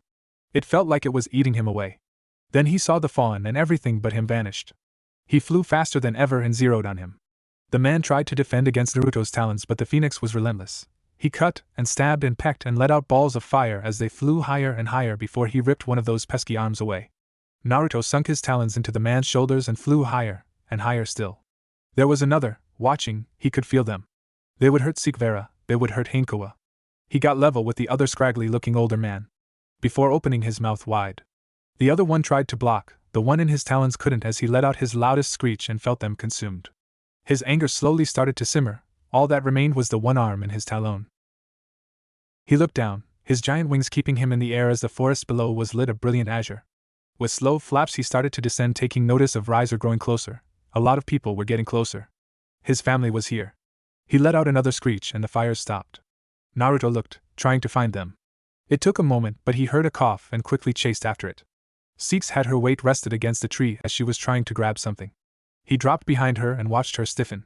He didn't want her to be afraid. She slowly turned and widened her eyes at him. With that, the last of his anger faded, and he felt his body twist and crack until he was standing roughly a head taller than her. He felt like shit. He could probably sleep for a week after this. I'm glad you're okay, Six. He saw her fidget before nodding. Thanks to you? I couldn't protect her. He looked past and saw the limp arm she was holding. Naruto could feel that anger building again, and he quickly tried to temper it. It was strong, but he needed to think. Raven, go get some tears, quickly, came the voice of his father. Naruto barely paid him mind until his rough hand landed on his shoulder. You need to put yourself out, my boy. Naruto raised his arm. He noticed he was burning. It didn't hurt, and he couldn't feel it draining him. He took a deep breath in and slowly watched it die down. Hinkawa didn't deserve this. He looked to Sikvera, his voice dry and crackly as he spoke. Is it okay for me to make her my knight? She gave him a look, and they locked eyes for a moment. If you think I'm still angry about that, well, I am, but no, it's fine. He shook his head. No, I decided that I want you to be my queen. They are normally the first piece. He looked to Hinkawa. No, that's fine. This is more pressing. I'll leave you to it. Lord Phenex, don't worry, I won't speak about what happened here. And Naruto, when you're ready to talk, I'm ready to listen now. But I think I need a nap. She might have tried to laugh, but it sounded like a cough. Naruto noticed her moving away, but not too far. He needed to know she was fine at the moment. Rias dropped down behind him and he heard his father move to intercept. Naruto meanwhile traced a symbol in the air and called forth his evil pieces. He opened the case and slowly took out a knight. They were a bright orange in color with a tiny blue flame in their center. He hadn't noticed the flame until recently. He hadn't looked at his pieces in years, not until Hinkawa. He didn't think he'd ever have one, or a need for one even. He took a breath to steady himself as he closed the case and sent it back to where it came from. Naruto channeled some of his energy into the knight, watching it glow faintly before he pulled Hinkawa out of the tree and rested her on her back. Her wounds were bad, worse than Sikvera's. He righted her neck and healed the patches that were missing before resting his knight on her chest. He took another deep breath in. He had to find the words. I, Naruto Phenex, beseech you, Hinkawa Tsubasa, cast off the shackles of death and run free once more as my knight. Together we can strive for a better tomorrow. He waited. Time seemed to creep by agonizingly slow. Then, as he was about to try a different piece, he watched the knight slowly lift up before floating down into her chest. A moment later her chest rose as she took her first breath. Naruto rolled back and landed on his ass. He took the minute or so he needed just to catch his breath before slowly standing up and looking over in Seek's direction. He could see her later. He needed to see how his thoughts were cut off as his father placed a hand on his shoulder. Go see her. You'll be distracted otherwise. His voice was soft, almost comforting. We'll take Hinkawa home and put her in a place to rest. Also take these, you two could use a pick-me-up. He placed 2 vials into Naruto's hand before slowly closing it. Naruto turned around and saw that his family, minus Revel, were all there. Revel and Rias both had their peerages out. The 2 brothers had an angry look on their faces as they barked out orders before looking back at him and giving faint smiles. He could see his mother talking to other Devil Clan leaders and the Mao. The next few days were going to be hell. He gave his father a small nod and smiled at his brothers before heading over to Sikvera. He slowed as he saw Lord and Lady Agars floating over her like the doubting parents they were while she tried to assure them she was fine. Lord Agars noticed him first and gave a faint smile. My dear, it might be best if we leave the young ones alone for a little while. I am sure they have a lot to talk about. The lady of the house looked like she wanted to protest, but after looking between her daughter and future son-in-law she relented, leaving the two teens alone. Naruto managed to pull himself over to the tree she was sitting against and slowly let himself slide down to sit next to her. For you, he offered her one of the vial while he downed the other himself. He no longer felt dead tired, just tired. He watched her wince and slowly rub hers into her stomach. So? That was a hell of a first date. She turned and looked at him with those pink eyes of hers. Excuse me? Well, it's just that it was the first outing we've really had that wasn't organized by our clans. She was quiet and Naruto could see her thinking. I refuse. You refuse? Yes. I refuse to accept that you believe this to be our first date. You will have to do much better before I allow you to consider it a date. Yes, ma'am. He gave her a false salute before they both started to laugh and instantly regretted it as they grabbed their ribs or stomach. I can try to get that for you if you want. She winced but slowly pulled her hands away from her stomach. He noticed that there was a nasty burn mark still sitting there. If it hadn't been healed by the tears, it must have been pretty severe. That she was still fighting with such a wound was impressive. He smiled a little as he channeled his energy into her stomach, watching as the skin slowly started to return back to normal. If he was honest, it was the first time he had really paid attention to her body. Yes, he knew she was attractive. He could have been blind and known with how often people told him. But her skin was flawless, not a single blemish on it, and the curves she held drew your eyes to explore every inch of her. He felt her hands rest on his and he looked up. She was staring at his face. Your eyes, did you know they glow when you use your power? No, I didn't. Tonight is the most I've used it, if I am to tell the truth. I'm pretty horrible at it. She drew one of her hands away and traced where her wound had been. I'd say that you are at least adequate. A comfortable silence rolled over the two. She gripped his hands a little tighter. How did the ritual go? She took to the piece. Father said that they would take care of any extra healing. Everything else is on her now. I let you guys down. You shouldn't have had to fight, and Hinkawa shouldn't have had to die. I need to be better.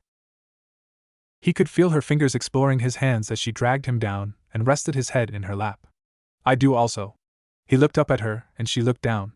Don't. I should have been faster. I should have been able to save Hinkawa. I shouldn't have needed you to save me. I have been lax. So, Naruto Phenex, I need you to promise me that next time you want to train, that will you not accept no lest I have prior arrangements. I don't want you to let me talk you out of it, no matter how lazy or tired I might feel that day. Okay? I was actually thinking of increasing how often I trained. But sure, I'll be by every morning at 7. That's a little intense. Can't we do 8? I'm sorry, but I was told no matter how lazy you feel. He gave her a wide smile. Starting next week. I think we both deserve a few days of sleep. Sigvera slowly ran her fingers through his hair. He had to admit it was relaxing, but he had missed talking to her. The playful barbs, her jokes, but most of all those cute expressions she made when she was embarrassed. I'm impressed. Her voice was soft. He looked at her, and she looked up. Your flames did not burn a single leaf. He blinked. She was right. The trees were all still full. He could have sworn it was a sea of flames. I guess I was lucky? Maybe. Maybe not. Oh, also, I'm still not happy about the Hinkawa situation, but only because you didn't ask me first. So long as she learns to mind her tongue. He gave a small chuckle. Mother has been trying to give her lessons on etiquette. She says it is worse than trying to teach me. I can only imagine. He liked seeing her smile. It made something in him feel at ease. You never did answer my question, though. She tilted her head to the side. Oh? Will you become my queen? Naruto, I want to, believe me I do, but what would you do if we need to face each other in a rating game? He shrugged. Honestly, he hadn't thought of that. I guess I'd say no or forfeit. I'm not that interested in competing in them anyway. I don't think your mother would be happy with that. I don't think I will have to partake. I mean, what would the underworld think if I lost? She paused. Perhaps she hadn't thought of that. That's fair enough. It would look bad. Fine, you've convinced me. I will give you the great honor of being your queen. Really? Really. But not tonight. For now you need to rest. I feel like you are going to be rather busy in the coming days after your stunt tonight. Naruto rose a brow as he took her hand. Stunned? She looked down at him for a moment, a puzzled expression on her face before pointing up. He followed her finger and saw blue flames burning in the night sky. I didn't mean to do that. I know, but you will have to explain it anyway. So sleep. Don't worry, I won't run this time. With that she leaned down and placed a kiss on his forehead. His eyes grew heavier and heavier until he couldn't open them anymore, getting the best night's sleep he has had in the past month. Azazel ripped the clothes from his body and tossed them to the ground, watching as the blue flames continued to burn. Did he make a mistake in allowing that group to leave? Yes. Did he know that some many heirs and heiresses would be frolicking about? Hell no. He didn't want to start anything, and this was a surefire way to do so. He was about to jump in and save the Agar's girl before the bird showed up. He was thankful as hell, because he didn't want to have to explain his presence there, but he also remembered seeing that bird before. It was a long, long time ago, during the Great War. It was a pain to deal with then, and tonight reminded him why. He was thankful that whoever it was still so young, otherwise he might have suffered more than burnt clothes, but that also ruled out a fair few members of the Phenex clan. It mostly left just the newest generation, the 3 young siblings. He would have to pay much more attention to this batch of devils, 3 new Phenex, a new Gremory, a new Citri, a new Agars, and a new Bale, just to name a few. Actually, if he was remembering right, the Phenex brothers were already engaged to the Gremory girl and the Agar's girl. Oh, a smile slowly crept across his face. Could it have been the middle brother so ferociously defending his would-be wife? That would be romantic. He'd have to try and pry when he gave his apologies to the families involved. This decade was looking to be a lot more enjoyable than the previous few. Hankoa looked at her palms while she furled and unfurled them. Something was different, but she wasn't quite sure what it was. She felt stronger, but also not. She felt tired, but also awake. She noticed that someone had dressed her, and judging by the smell it was either Lady Phenex or Revel. She liked them, but Lady Phenex could be real scary. She grabbed the throw blanket on her lap, got out of bed, and moved around to stand beside her blonde hero. She draped the blanket over his shoulders and left him to sleep as she gently closed the door to the room. Normally she would sit there and poke his nose until he woke up, but for some reason she didn't feel like doing that. Instead she wandered through the castle. There were a handful of maids still on duty who gave her strange looks, but she just continued to walk. It was different. Normally she ran everywhere, so it was pretty easy to get lost in this maze of a house. She still got lost a number of times before finding the room she was looking for. She opened the doors and saw there were some people inside. Hankoa had seen them around, normally near Riser. She didn't know most of their names though. Well, there was Yulu, she knew that one, and Riser. That was enough. She walked between the spars that were happening before landing next to the younger Phenex. He seemed to be watching them. Oh, were they training? Hey! Her voice came off softer than she had planned. It felt dry. Riser jumped, and Hankoa put her hand up to grab Yulu's staff, stopping it in its tracks. Hankoa, and clothed? She tilted her head to the side and eyed him for a moment. Did I die? His eyes widened and he looked like he was thinking. She didn't like that. I don't think you want to have that conversation with me, you should wait for Naruto. Hankoa gave a small nod. He seemed uncomfortable. Okay, am I dead? His shoulders sagged, but it should be fine. It's a different topic, right? No, you are very much alive. She gave another nod, that was good. She didn't think she'd enjoyed being dead. Am I strong? She looked down at her free hand and clenched it. She had thought she was really strong, but then she lost. If she was strong, she shouldn't have, right? She should have been able to win. He was taking his time to answer. She didn't like that. I would say you're pretty strong. Maybe not as strong as me, but pretty strong. Nah, I'd beat you. Riser cleared his throat. Anyway, I remember asking Naruto why he wasn't interested in raiding games. Do you know what he said? They're boring? No. Riser shook his head. He said he couldn't see the point. I guess between he and myself we have a different view on what it means to fight. Hankoa nodded. She spared a glance to Yulu before slowly letting go of the staff. I see fighting as a way to elevate one's station. To prove that you are better, that you are stronger. That you are the best.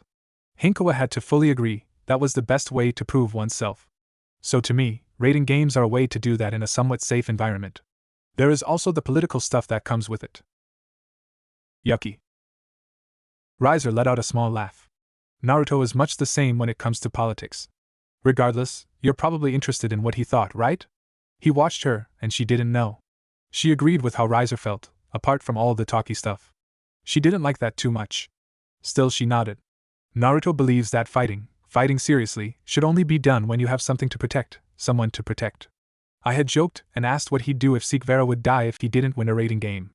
Without skipping a beat, he said that he'd crush the other peerage until there was nothing left. Riser had a small smile on his face. I'm not dumb enough to doubt that there is merit in his ideology, and in the end we achieve the same result. Both methods prove your strength and safeguard you and yours from enemies. It just boils down to who do you fight for, yourself or someone else. She was quiet. Riser often said a lot of fancy words that she didn't bother to listen to, but this was like opening a whole new way of thinking about things. She didn't need to prove that she was best cat all the time to make Naruto not sad. She could be best cat by making him happy. Wait, what about training? Riser rose a brow. What about it? Should I still fight to win? He tilted his head and seemed to think about it for a moment. I think the best way would be to win against yourself from yesterday. Huh. You'll get it in time. Now shouldn't you be getting back to Naruto? She shook her head. Nah, he was asleep when I woke up. Ah. And how do you react when he is gone after a catnap? Hinkawa though about it for a bit before widening her eyes. I should go, thanks Riser and you too Yulu. Before quickly running through the house. The maids weren't giving her weird looks anymore. She found the room Naruto was in and slowly opened the door before crawling onto the bed and laying next to him. Looking at that sleeping face of his. It was strange, right now she didn't feel as though she lost. She knew she did, but like it didn't feel like she did. She reached up and lightly poked the tip of his nose, watching his face scrunch up for a moment before going back to normal. Hinkawa kept a quiet giggle to herself. Then she poked it again. Naruto slowly started to wake. He might have been angry at being disturbed, but the gentle poking of his nose followed by the naya ha ha ha of Hinkawa actually did a lot of ease him. He could feel her moving to poke him again, and reached up to grab her hand. She gave a slight tug and he slowly opened his eyes, watching as her frown quickly turned into a bright smile. I'm glad you're feeling okay. He was, truly. Everyone kept telling him that she would be fine, that she just needed to sleep, but he hadn't done this before. He didn't know. What if she was different? What if his pieces were different? What if something went wrong? All those thoughts had kept swimming around until he just couldn't keep his eyes open any longer. He let go of her hand and stretched his back out. Hinkawa apparently saw this as an opportunity, as she crawled over and rested her head on his chest. He slid his arms around her and pulled her in close. I'm sorry I couldn't protect you. That shouldn't have happened. She squirmed in his grip for a moment before settling herself in his lap. I was slow. I was weak, but Riser told me how to be strong. I'll be fine now. Naruto rose a brow at that. Riser told you? I'm going to fight like you. He wasn't quite sure what Hinkawa meant. Regardless, he just enjoyed feeling her alive and well again. He didn't get to enjoy it for too long though, as the door opened and his mother stood there with an unimpressed look. He was about to ask her what was wrong, but she held up a finger to silence him before walking over and turning on the radio. Look alive, sunshine. 109 in the sky, but the pigs won't quit. You're here with me, Dr. Death defying. I'll be your surgeon, your proctor, your helicopter. Pumping out the slaughtermatic sounds to keep you alive, a system failure for the masses, antimatter for the master plan, louder than God's revolver and twice as shiny. I wasn't the only thing shinning over the weekend. I know you all saw it. Those blue lights, that night of good sleep. We all know what this means. Those Phenexes have a lot to talk about, but none of them are willing to. So you know what you gotta. Killjoys, make some noise. She turned it off without hesitation and continued her look at the two. You're not happy, Naruto stated plainly. No, I'm not. Hinkawa must have sensed his irritation because she quickly jumped out of his arms and moved behind him. He leaned forward a little. What would you have me do? Let Sigvara die for what? To keep a secret for a week more? He stopped as she held her hand up. I am not unhappy at you. You did exactly as you should, and I could not be more proud. She gently touched his face and gave a warm smile before withdrawing her hand and moving over to the window, opening the curtains and looking down. I am unhappy at the vultures demanding answers from us. This is a clan matter and frankly none of their concern. He watched her give a painted smile towards the crowds before stepping away from the window. So whose head are you going to be hunting? I presume Seraphal Leviathan. If she were to release information like that, it would be easy enough for her to cover up that not one, but two heirs to pillar clans were attacked while in friendly territory on an assignment from her. You're not planning to do anything hasty, are you? She gave him a faint smile. No, I am not sure it was her. Even if I were, I would not, but I will remember this. I will find a way to use it. In the meantime, you two bathe, we have tailors coming. Also, I feel it is prudent to mention, separate baths Hinkawa. She had already started to move towards the door with all the grace that one could imagine. Mum. That one word stopped her in her tracks. She turned back around with a slight tip of her head as if prompting him to continue. I'd like to reduce our lessons on politics and history. I would ask for a reason as to why. Naruto watched her for a moment before folding his hands into themselves. I need to be stronger. This is not a want. What happened showed me that I'm not ready. How are people meant to put their faith in me if I can't even protect those closest to me? You are barely able to keep up with your current training regime. Do you have some plan to magically overcome this? Tears. Absolutely not. She saw him move to speak and quickly took a step forward. There was a strange fire in her eyes. No buts. They are for emergencies only. Naruto stood up and narrowed his eyes. Rating games are emergencies? That is not what I meant. Then explain what you mean.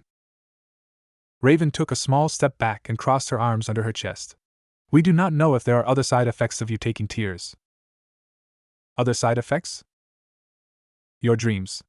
You talk about them more often after taking tears. You have them more often after taking tears, don't you? He did, he couldn't deny that. They are only dreams. Remind me of why you changed your name? He couldn't answer. I don't want to lose you entirely. I am still your child.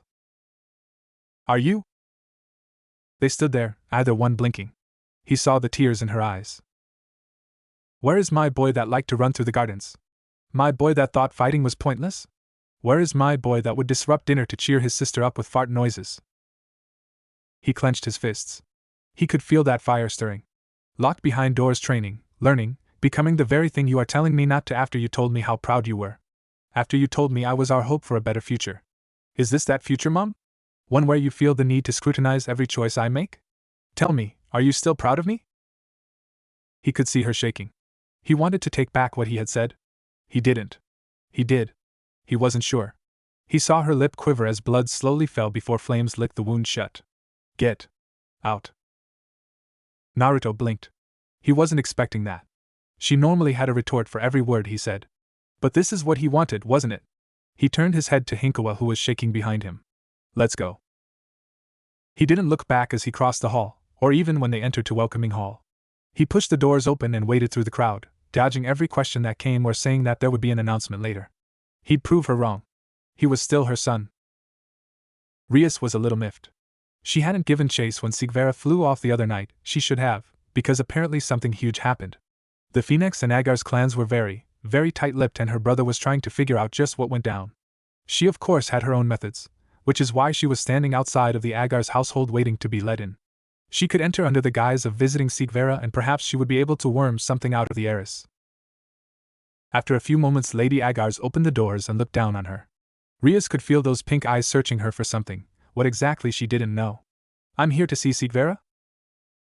Lady Agar's eyes narrowed. I am aware. You can come in, but she was busy last that I checked. I have nothing else planned for today. I am fine to wait. Of course you are. What did she mean by that? Either way, she followed the lady of the house through the waiting area. She saw that the servants appeared frantic. Did I come at a bad time? Lady Agars looked at the maids and gave 2 solid claps. Enough gossip, back to work please. She then turned to Rias. No. But you understand how devils are. Gossip has been said to end empires. Rias remembered her mother saying that once. She wasn't quite sure how, but it made sense, especially when it started to get political. They continued forward and moved towards Sigvera's room before passing it. Rias gave it a curious look but followed Lady Agars into an area she hadn't been before. The lights were dimmer yet warmer. The structure had become much more reinforced. They came to a large metal door that was socketed with a vast number of jewels. Rias was told to turn around and did as instructed. She heard the grinding of gears before something locked into place, and Lady Agars informed Sigvera that they had company. There was a small hushed bickering from Sigvera's side before Rias was told she could come in. She opened her eyes and turned around before taking step into what seemed to be a training ground. It was littered with scorch marks and scuffs that looked to be damaged from recent spells. Sigvera was in an outfit that Rias had never seen before. It was like a strange leotard mixed with a wrestler outfit. It did look to be pretty unrestrictive. She might have to look at one for herself. She eyed the others in the room, namely that strange cat girl she had heard about. She couldn't recall the name right now, but well, At least it was putting its clothes back on. The final one was Naruto Phenex. There were a lot of rumors floating around him at the moment, and Rias was quite pleased with the sight she was seeing. He wasn't dressed to train like Sikvera, rather his shirt was tossed to the side and he was in a pair of slacks and nothing else. There was a small cough that got Rias' attention. "If you're quite done sizing up my future husband, hello?" Rias gave a faint blush. "It's good to see you all. Interesting outfit those Sikhs." Sikvera looked down at her attire before walking over and picking up Naruto's shirt and putting it on. She looked at Naruto, who had risen a brow. "What, would you rather I catch a cold?" Rias watched Naruto put his hand out to the side and summon his family crest before pulling out another shirt and putting it on. "It's fine. Good to see you again, Sarisa. I hope you don't mind us using the training room a little?" Rias saw that Lady Agars didn't even flinch at first name being used. Rias herself would never dare. Then again, she guessed that maybe it was different because of the situation between Naruto and Sikvera. She tried to picture calling Lady Phenex by her first name. It ended in her being roasted most of the time. "It is always a pleasure to watch you drag my daughter out of her listlessness, Naruto." He rubbed the back of his head and gave a small chuckle. "I do what I can." "I am right here," Sikh started. "You can address me." Lady Agars turned to face her daughter and gave a faint smile. "I am glad that your future husband is more active than you are. Now I'll leave you children alone. Lunch will be served in 2 hours if any of you are interested." Without waiting for a reply, she left. Rias waited. She felt out of place here. It was honestly kind of awkward watching as they gave each other quick pointers and what they were doing. She looked around for the cat and nearly jumped back in shock. It had crept up right beside her. "Ned, you're Rias's wife, right?" "Not by my own choice, but yes." "Wait, should she be so open with the cat? That might have been a mistake." The cat titled its head a little and looked at her. Those animistic eyes drilling through her. "You don't want to?" "I would like a choice in the matter, honestly." "Does that matter?" "To me it does." The cat stretched and gave a wide smile. It unnerved Rias and she wasn't sure why. "Did you choose to be born?" No," Rias answered hesitantly. The smile grew wider. "Did you choose to be an heiress?" "No." "There are a lot of things we can't choose, aren't there, Naya haha?" Rias narrowed her eyes on the cat. Was she set up? "There is a difference." "What is it?" "I don't agree with this choice." In an instant the smile faded and those golden eyes narrowed. "You're wrong." Rias wasn't a fan of that. She went to retort only for Naruto to call the cat. It vanished from in front of her and was by his side before she could see the cat move. Sikvera appeared to have changed her outlook on the cat, at least from when they last talked about it. Something definitely happened. Rias watched Sikhs actually pet the cat, who seemed rather happy at the interaction before Sikhs started to come over. "Sorry about that. You caught us in the middle of training and we wanted to share our thoughts before we lost them." Rias gave a small wave of her hand. "That's understandable. Though it's odd to see you out and training. Did something happen?" Sikvera crossed her arms under her chest and gave Rias a flat look. "Really?" Rias quickly held her hands up defensively. "You can't blame me for trying. You'd do the same." "Do you want me to tell her what happened, Naruto?" "No." The reply was almost instant, and Sikhs just gave her a smug look and a shrug. "There you go." "Just like that?" "Just like that." It felt odd. Everything about this was odd. Sikhs would always whine about Naruto to her. Now, though, there was this trust, no, faith she had in him. Rias looked to Naruto and noticed there was something different about him. Those eyes of his used to be so full of joy. Now they felt critical. There was a faint glow, like a flickering fire. They were enticing, drawing her in. She broke away from his gaze and looked towards Sikvera. There was still that smug smile on her face. "That's not all you came for, is it?" It honestly was. She knew for sure that the Phenex were hiding something that the Agars were well and truly aware of. Rias could leave now. She had more information than when she came. Not much, but she had also played her hand really early and Sikhs had called her on it. It would be more difficult now, more so if they stayed together. She might be able to get Sikhs to trip up. She had no clue about how Naruto was with his words. She really hadn't spoken too much to any of the Phenex members. So she only knew from others how well versed they were. No one really spoke about Naruto in a battle of wit, and she could see a few reasons why that might be the case. He could be terrible and wasn't worth mentioning. He could be very, very good, or he could just not partake if one came up. Either way, she would be playing into a possibly dangerous zone. Though, she could also use Riser as an excuse to try and get him alone. That might be a good avenue. She'd play defensively. It was at first, Rias started with a cutesy smile. But if I can get one of the Phenex brothers alone, I might be able to find out some more about Riser. Uh-huh? Rias could tell that Seeks didn't appear convinced at all. Naruto, do you feel like talking to Rias about Riser? Rias looked at Naruto. The cat leaned up on her toes and whispered something to him before he blinked and looked at her. If that was what she wanted to talk about, sure. But Hinkawa smells deceit on her, so I'll pass. Rias looked back at Sikvera, who gave her a small shrug. Seems like you didn't hide your intentions well enough. A shame, would have been fun to play around a bit. Sikvera gave a small shake of her head. You won't get to if Hinkawa is around. The girl can sense emotions and desires. Rias widened her eyes. That explained a fair bit about her interaction with the cat. It was also really good information that she could use. She gave a slight blow to Sikvera. Well, I guess then I'm done for the day. Play well, you three. The three gave her a quick goodbye and she left, feeling that near feral gaze from the cat on her the entire time. It was odd. She felt much more relaxed once she was out of there. Plus, while not much, she now knew to not attempt to gathering information while Hinkawa was around. That would be handy in the future. For now, though, she would consider it a very minor win. Wait, that's not the only thing. Sikvera checked with Naruto. Whatever happened must be under the jurisdiction of the Phenex, or at least the Agars is letting them handle it. That was also something. She frowned. It might be worth her while to visit Riser after all. Though, he was a dangerous one to try to fight with wit. Roval stood at attention, but his eyes were narrowed on the figure in front of him. Falbium Asmodeus. They were in the office of the Mao and for once he was awake. His full attention on Roval as he waited for the answer to his question. Is Naruto Phenex the Azure? Roval was aware that it was the burning question of the underworld at the moment. Everyone wanted to know if it was true, what the Phenex had been doing, why hadn't they seen the brothers in so long? Roval stood up a little straighter and fixed his gaze on Falbium. Are you asking as Mao Asmodeus, or as my commanding officer, sir? Roval, you are a good soldier. The underworld views you as a hero for your deployments behind the Black Gate. The ability of the Phenex to fight back the corruption is something that is not to be understated. I am asking out of pure respect for your deeds. With due respect, sir. I believe that Mao made a vow to not interfere in the business of the clans so long as they worked for the betterment of the underworld and to treat all clans, even those they hailed from, with impartial fairness. Son, I am trying to find out for the betterment of the underworld. Sir, 2 days ago no more than 15 fallen angels broke into devil territory and attacked 2 clan heirs that were on a special request from Mao Leviathan. The heirs were left seriously injured and even after an application of Phenex tears they were not without injury. It might be for the betterment of the underworld if such an incident were properly looked into instead of covered up. Do you understand what you are saying, Roval?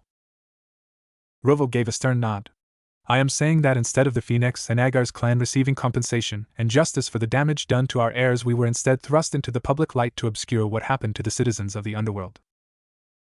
So, Roval, I am correct in thinking that you are suggesting that either myself or Mao Leviathan have tried to sweep what has happened under the carpet, and are using both the Phenex clan and Clan Agars as a scapegoat. The air in the room was tense. Though it was nothing that Roval was not used to.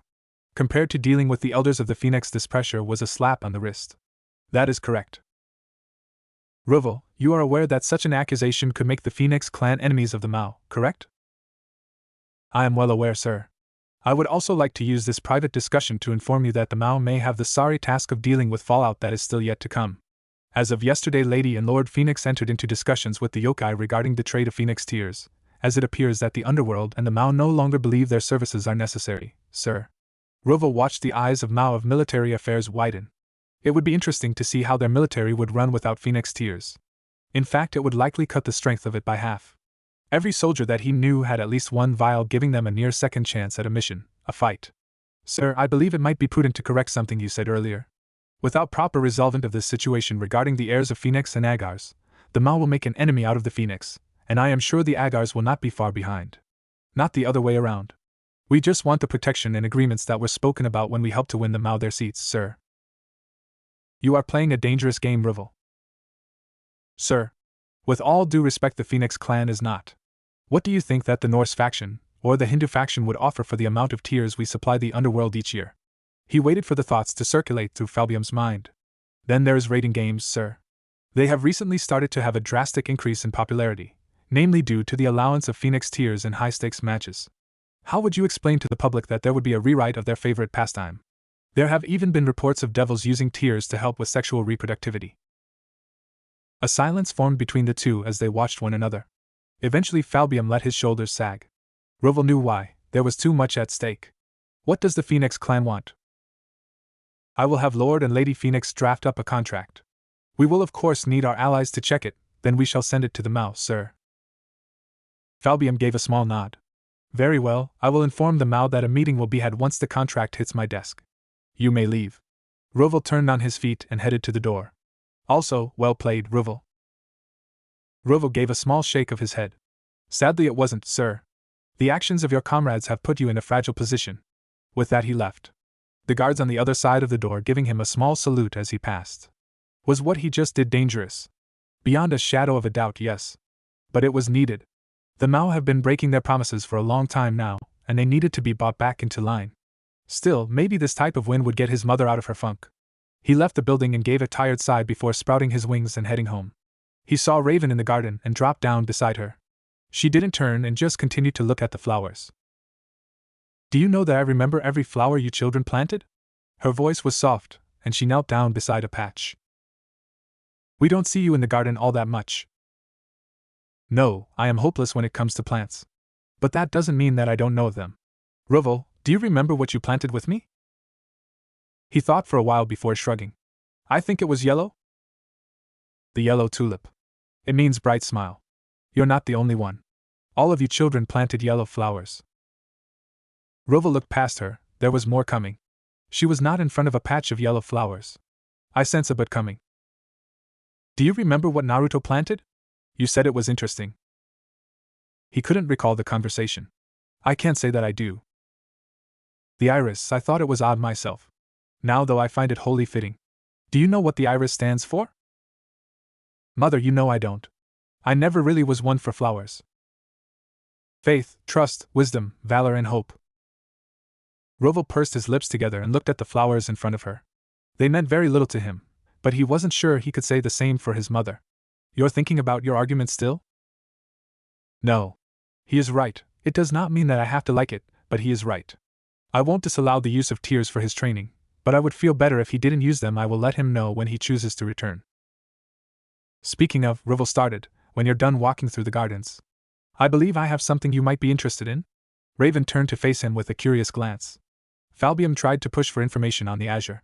One thing led to another, and the Mao are waiting to hear our demands for the continued trade of Phenex tears in the underworld. Raven turned around fully and faced him. Her eyes closed for a moment, as a pleasant smile swam across her face. This is indeed something I am interested in. You'll have to tell me more. Sikvera looked at herself in the mirror. She reached down and felt around her stomach with a grimace. The past few days she had spent a fair bit of time with Naruto and Hinkawa training. That also meant she had spent a fair bit of time seeing the next to naked Hinkawa, and Six wasn't able to help but compare their bodies. There was a lot that went into it. Firstly, as fair as she knew, Hinkawa had not lived a life of luxury, as she had. There was also their genetics and how Hinkawa fought. The cat was fast and agile. Hinkawa knew that and used it when sparring with her earlier. It had also showed her that despite her planning she needed to work on her actual skills when it came to combat. Which she was, but it would take time. It also did not help that there was a big event being hosted at the Phenex Castle in a few days, and she was feeling fat. Six could tell she could probably do with losing a little around her waist and stomach. Not much, just a little. Probably also tone up just a touch. She also didn't really want to think about the Phenex family at the moment. Each of them was stunning. She would admit to having the privilege of joining them for a beach day with the rest of her family. Riser and Revel were the least atoned of the family, Revel due to her age, but even still Riser had an attractive body. His personality could do with a little bit of work, but overall he was actually pretty good compared to most heirs out there. Naruto and Roval though, it was like getting a glimpse of her future, and she really enjoyed what she saw. Lord Phenex of course looked good for his age, but he just didn't have the same appeal as his children. When Sikvera saw Raven she understood why. Raven was plain unfair. Sikvera had tried to find a single flaw on the woman but there wasn't. She was perfect in every way. Even her damn ratios were perfect. She didn't even want to think what Revel would look like in 10 years, that was a scary thought. If she took even closely after her mother then the Phenex brothers might have their hands full. Raven's perfect genes made her feel poorly about her own body. It didn't help that everyone told Sigvera how pretty she was, she needed to hear it from Raven.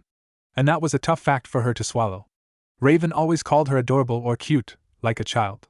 She wanted to be a walking wet dream for some horny teen like Lady Phenex, or fuck even Hinkawa. Naya haha. She could hear that cat mocking her even now. Wait. She blinked and saw Hinkawa in the reflection of the mirror. There was a wide smile on her face. Dirty thoughts. Sigvera tried to purge them from her mind as she looked at the cat stretching itself out on her bed. It was difficult. She was still not a fan of Hinkawa's clinginess with Naruto, but she had grown to like the cat. Begrudgingly. A lot changed after seeing how hard it worked for everyone else's sake. Hinkawa, do you think about your own attractiveness often? The cat tilted its head and pursed its lip before giving a small shrug. Not really. If I feel fat, I run until I don't. Why? Could she really admit it to the cat? A part of her felt like it would be admitting defeat. At the same time, maybe Hinkawa would have a different view. Well, lately I've been feeling fat. She saw that Hinkawa looked rather excited and quickly added, I've tried running. A lot. I don't know, Lady Phenex controls my diet. Apart from the fish that the maids give me when I don't cause them trouble. Oh, it sucks you're not a phoenix, huh? The maids say that the fire body stuff makes them all really hot. That didn't help her at all. She felt her shoulders sag a little as she looked at the cat. It appeared that Hinkawa was still thinking. I remember some of them saying I was lucky. Oh yeah, Yulu said that peerage members gain hot bodies as well. Not like fire hot, but we heal a lot faster, causing us to burn more fat. Something about minor something or other. Sigvera paused. Wait, the minor properties of a peerage? Like how the Gremry peerages are meant to gain a boost to their control over magic. If the Phenex peerages gain a minor regenerative property, that could greatly improve her ability to not only train, but if Hinkawa was remembering right, maybe even shed this bit of fat she wanted gone. Then there were also the benefits she would get from Naruto's Queen Piece, getting a boon to all of her attributes. This was honestly seeming to be a better and better deal for her. Where is Naruto at the moment? Sparring with Ruvel, that's why I'm here. Ruvel is here? Uh-huh. The thought of the older Phenex boys topless and wreathed in flames flickered through her head. Dirty thoughts, Naya haha. I think I'm allowed to have dirty thoughts of my husband-to-be. Or does that bother you? Hinkawa tilted her head to the side. Do they include me? Fuck, they did now. Damn it. Wait, was her tongue like a cat's? No, bad Sikhs. No. She kept trying to push them out, but a new and different image came in each time. She could not deny that the thought of Hinkawa devouring her wasn't enticing. Though being a Sigvera sandwich between Hinkawa and Lady Phenex also appeared, and that one was much naughtier. How the hell was she supposed to face her mother-in-law now? She blinked. Hinkawa was really close. She could feel that cat's breath against her skin. Nah, Thai girl. Stop, please. She needed time to think, time to clear her head. Do you want a kiss? Maybe later. Wait. Later than Seek. Sigvera blinked as Hinkawa walked out of her room, leaving her with a stupefied expression on her face. The cat had beaten her. That wasn't fair at all. Hinkawa cheated. She attacked Sigvera in the places she was weak. Seeks looked down. At least she was wearing panties. Wait, not even Naruto had seen her this nude yet. Quickly she got dressed, fully, before heading out to find him, also to give Hinkawa a piece of her mind about playing dirty like that. Using her ability to sense desire and continuing to push Seek's buttons was not fair, not in the slightest, and you know what? No, Naruto could listen to her gripe about something for once. She deserved it. With a graceful haste she made her way down and entered the observation area. Inside the training area she saw Naruto and Ruvel appearing as flashes of light and streaks of flaming energy as they chased and clashed around the room. There was a break in the sparks, and she watched the brothers land across from each other as their bodies were quickly pieced back together by their respective flames. Her eyes narrowed. It was no joke that Ruvel was incredibly strong. He was a top ranker in raiding games, so to her this was a cut and dry fight. Ruvel would win every time. Still, she did like the chance to try and learn little tips and trick from these high-speed clashes. Ruvel? Yeah, Naruto? Your incineration fist, have you ever tried to make it more than a fist? She watched as Ruvel rose a brow before starting to panic as Naruto took a stance. She hadn't seen this one before. What was he going to show? She leaned forward, nearly pressing her face against the glass only for Naruto to start laughing. Sorry, but nah, I can't do that yet. I can only get a dozen or so seconds out of your incineration fist before I'm tuckered. Ruvel cleared his throat and stretched out. Okay, show me. Your fist against mine. Sikvera was now fully on board with this. She watched Ruvel's fist turn to molten rock as fire licked up his arm. The rating game announcers say that this technique is only beaten in offensive potential by power of destruction, but it was incredibly draining, at least from her understanding. Naruto took another stance and let out a slow breath. The ground beneath him splintered and she could feel the flux of energy from here. This was not refined at all. Ruvel's looked almost natural, well crafted, polished. Her husband-to-be would of course brute force his way to the same level. There was a flash of blue, and when Seeks could see again, there was a ring of flaming blue feathers acting as a mantle on Naruto that flowed down his right arm, turning it into a blazing white-hot flame. No wonder you can't hold it for long. That isn't Incineration Fist. That's something else. No time to talk, Naruto shouted out before vanishing again in a blur of speed. She caught the brief pause when he appeared again and thrust his fist forward. She was grateful that Ruvel dodged. The Phenex regeneration was amazing, but when Naruto punched, it was like an explosion happens at the apex of the punch. Ruvel was right, this was a different ability. She'd watched Ruvel's games enough to know his technique needed to directly touch the opponent, but if it did, it would literally melt through them. She watched Ruvel cleave up a portion of the training ground as his hand melted into the floor in order to dodge another blast from his younger brother, which broke apart the torn-up cover. The two brothers landed on opposite sides of the ground, each crouched with the flaming arms back before charging forward and clashing in the center. There was a brilliant explosion out past Ruvel as the fist his, and she watched a portion of him reform from flame. They weren't budging. They were evenly matched? She couldn't pull her eyes away. That was until Naruto's flame started to flick and a quick "oh shit" was yelped out before his flames vanished entirely, and Ruvel punched off a large part of his torso. Sikvera shook her head, trust him to lose track of time for his own technique. Ruvel let out a low whistle as Naruto slowly reformed. So, got a name for that thing yet? Naruto seemed to crack his neck back into place before shaking his head. No. I thought it was just Incineration Fist. Nah. I'll tell you now, I don't think I'd be able to hold that for too much longer than you. That is crazy nasty. Is there a limit to the explosion? She saw Naruto clench his fist and aim it a few times. The amount of energy I have really. I was just trying to catch you so they were smaller, but I can fire it almost like a beam. That takes a lot of me though. I bet. Well, I guess all I can say is congrats, you accidentally made an S-rank technique. In a few years that will really be something to be feared, you know, provided you can get the time up to at least a minute or work out the defensive issues. Sikvera started to head down into the training room at this point, while they drew closer and continued their talk. Hinkawa was of course close behind. Sikvera, always a pleasure to see my sister-in-law. The same to you, Ruvel. I see that you two thoroughly enjoyed destroying my training room? The brothers looked around before rubbing the backs of their heads. We'll pay for it.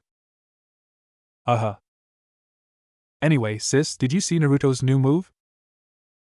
Sikvera blinked. The Ruvel Phenex was addressing her as sis. Well, it would be true in time, even still that would take some getting used to. I did. I swear his recklessness knows no bounds. As for the name, well, judging by the way that it explodes and ignites. Why not Combustion Fist?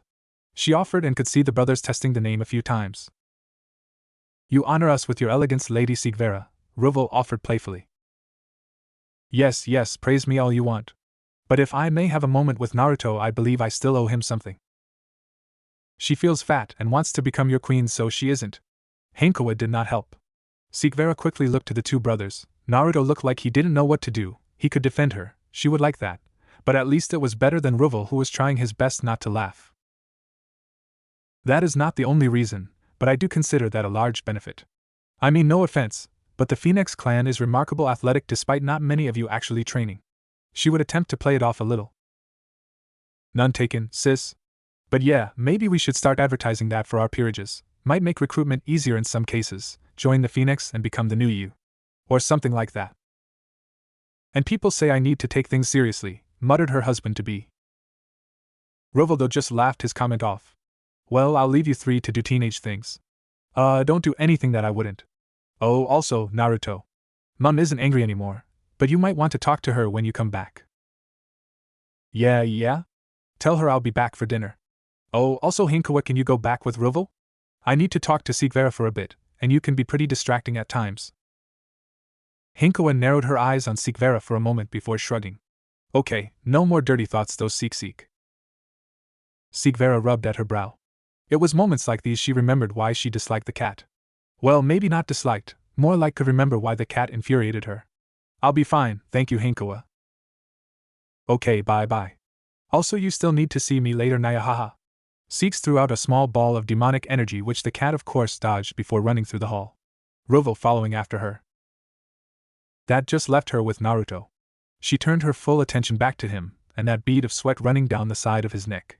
The moment she properly tracked it, the thing was swallowed in a flash of blue flames, and he was fully dressed and groomed. That was cheating. On-the-fly wardrobe repair was a skill that any devil would kill for, but no, the Phenex get it alongside their stupid perfect looks. Damned Raven. What was that about? He asked. Huh. Oh, nothing. She quickly waved it off before taking a step closer. You are going to sort things out with your mother, right? Seeks watched him sigh before slowly nodding. Yeah. You know it is only because she was worried about you, right? Yeah. I think we both just got heated. The past few days have been tense, it is true, she agreed. I have to go back to Kyoto soon. You interested? She gave a faint smile. Nice change of topic, but yes. I will accompany you. You can invite Rias as well if you want. Her smile fell. Why? Because she has that obsession with their culture, doesn't she? Plus she'll become our sister-in-law one day. I refuse. She watched him give a small shrug. That's fine, it was just an offer. I thought you might get bored as I have to talk to the yokai. They want a full explanation regarding Hinkawa becoming a devil. Sigvera had forgotten about that. She pursed her lips. On one hand, she would be alone in Kyoto for a time while the talks happened, or even in the room, no doubt bored as they tried to talk each other in circles. On the other hand, having Rias along for the trip would be little more than a constant thorn in her side as the redhead tried to drag them off to see every sight. Seeing as I am your queen and in the future your wife, it might be prudent that I attend, lest they give you another cat girl to look after. You're not my queen yet? She narrowed her eyes on him. Is there something wrong with your evil pieces? No? Then why don't we just get this out of the way then? He gave a small nod and summoned his pieces. With a care that she wasn't used to seeing from him, he pulled the queen out and handed it to her. She had seen the orange piece before, but she took it and watched it nearly come to life in her hands. There was a blue flame inside that flickered, the piece itself was warm, comforting, and she could feel a power hidden within. They're different from when I saw them last, she muttered out before returning the piece to him. Yeah. I noticed that too. It feels like things are changing so fast at the moment that I can barely keep up anyway. Are you ready? She gave him a stern nod as he unsummoned the other pieces, holding only the queen in his hands. On the name, Naruto Riven Phenex, I put forth a hand of accord. Do you, Sigvera Violet Agars, accept the position of queen within my peerage, the responsibilities that come with it, and the assistance that we will provide you? On the name, Sigvera Violet Agars, I accept the responsibilities and assistance that come with the position offered. The queen responded and started to float from Naruto's hands towards her. It struck her chest with a warmth before lowering itself beneath her skin. It took a few moments for it to settle within her, and then it happened. There was a surge of strength within her, and this warmth that spread through her body. It was like being wrapped in a fuzzy blanket on a winter's night. It made sense now, Hinkawa's sudden boost in strength and speed. She barely noticed that Naruto had caught her, and she looked at him. This was him, his power inside of her. You okay? Oh dear, she could feel his concern, his worry coming through the piece. She had to mentally steady herself. If it went both ways, she could be in big trouble. Hinkawa was enough, but if her feelings started broadcasting to Naruto, she wasn't sure if she would live through the embarrassment. She took a moment to clear her head before reaching up and touching the side of his cheek. I'm fine, it will just take some getting used to. Speaking of which, I plan to do so. Thus you should go patch things up with your mother. Are you sure? Absolutely. I have never felt better, but now I just need to get used to my body again, and I would prefer that you weren't around for that. At least not yet. She saw him nod and gingerly take a step back, allowing her onto her feet again. She could feel the certainty in her own stance. Yeah, this would take some time. Okay, if you insist. I'll see you at the ball then, if not before. I'd say come early as mother will no doubt want to shower you with prize before we make our entrance, but you probably already knew that. We'll talk more about Kyoto then. Yes. Now go play nice. She shooed him off, to which he gave her the most curious of looks before vanishing in the Phenex teleportation circle. The moment he left, she stripped down. Fuck, the cat was right. The extra weight was all gone, she had expected that, but not instantly. Not to mention she could see some tone on her body. Damn, those Phenex were good. She paused and slowly brought her hands up to her breasts. Yep, they were a little bigger too. Her butt was a little tighter, everything about her a little better. Sigvera shook her head. She should have done this years ago, for now though she needed to get some practice in. Surzex looked from the paper to Falbium and back. He did this thrice before letting out a tired sigh. They're up to something. Falbium let his shoulders sag as he looked at the bottles on the shelf. Surzex was of the same mind and grabbed a couple of glasses along with them. As he sat back down, his friend started up. Seraphal stepped on their toes. She went against the oath we swore when we came in, that we would stay out of clan politics and remain impartial. The Azure, most definitely, falls under clan politics. Let's just be thankful that they didn't ask for her head. We wouldn't agree to that. I want to stop you there, Surzex. Falbium was oddly serious for a private discussion, and Surzex wasn't too sure it was a good thing. We do have a ceasefire with the Angels and Fallen factions, but there are other forces out there that would be all too happy to swoop in and destroy us. The old Satan faction, the Hindu faction if we sneeze wrong on their land. There is a long list. Now, when was the last time you checked my military budget? I don't. I leave that in your capable hands. That's the point. Our military is on the verge of collapse. If an attack were to come tomorrow, I would have a better chance asking for help on the streets. I didn't think we were that bad off. Why didn't you say anything? Falbium took a sip of his drink and stared at Surzex. Because 8 of the 13 clans that signed this stupid document are keeping it afloat. He pointed to the small packet on the table. It really was small, and that is what had him worried. 12 of the remaining 32 pillar families would side with the Phenex over us. I have no doubt that there is more. These are just the ones that the Phenex trusted. So we just give them what they want, that's it, no discussion. Surzex, just look at who signed it. Surzex checked. There was the Baal and Agars, and shortly after them was his own family, along with Seraphal's. This wasn't good. The Phenex were really showing their strength here. He couldn't imagine his father signing this willingly. Then again, with pressure from the elders and his mother's political mind, they must believe that this is the right choice. He could understand what Falbium was saying, but it just didn't sit right with him. I have no problem with promoting them to the rank of Duke. Honestly, they deserved it before this mess. But this will put Seraphal in the firing line. She's a dear friend, Surzex, but she kicked the hornet's nest to cover her own ass. It will call her credibility into question, not just in our faction, but in others as well. So would losing nearly half of our remaining noble families. I don't know how Ajuka will take it. I already spoke to him, and he is fine. He said that this is the way that provides the least issues. Surzex took a sip of his drink and looked at it, a frown on his face. I just don't can. Surzex, it is a fucking public apology for endangering the heirs and heiresses, your precious sister among them, along with a formal inquiry into her actions the past year. This is a damn slap on the wrist. They could have asked for so much worse. It's a warning, telling us to get ourselves in check? Next time won't be so nice. Also, think about your future here, man. What do you mean? Your sister is slated to be married into the Phenex. Do you want to be causing a stir here? Surzex paused. He would admit he had forgotten that Rias was to be wed to Riser. The talk about it these days was minimal. Everyone seemed focused on Sigvera and Naruto. Which was good, it gave his sister time to try and figure a way out, but thinking on it now, if he signed this, he would be signing away her fate as well. The Gremry and Phenex would be on equal standing, at least in rank. Falbium was right though, the tears that they provided and sold made them much more powerful than their rank alone. Hells, this document enough proved that. In a few years they would be worse. The Phenex had of course told them that they were grooming the next Azure, but hid who exactly it was. It didn't stop rumors spreading, and there was a lot directed at both Naruto and Riser, no thanks to Seraphal in that regard. Still, the public would side with the Azure. Then with Agars marrying into the Phenex and Gremry, possibly, doing the same, it would be dangerous. Very, very dangerous to make a direct move, and if Riser happened to be the Azure, Rias would have nothing but difficulty in trying to break her contract on all sides.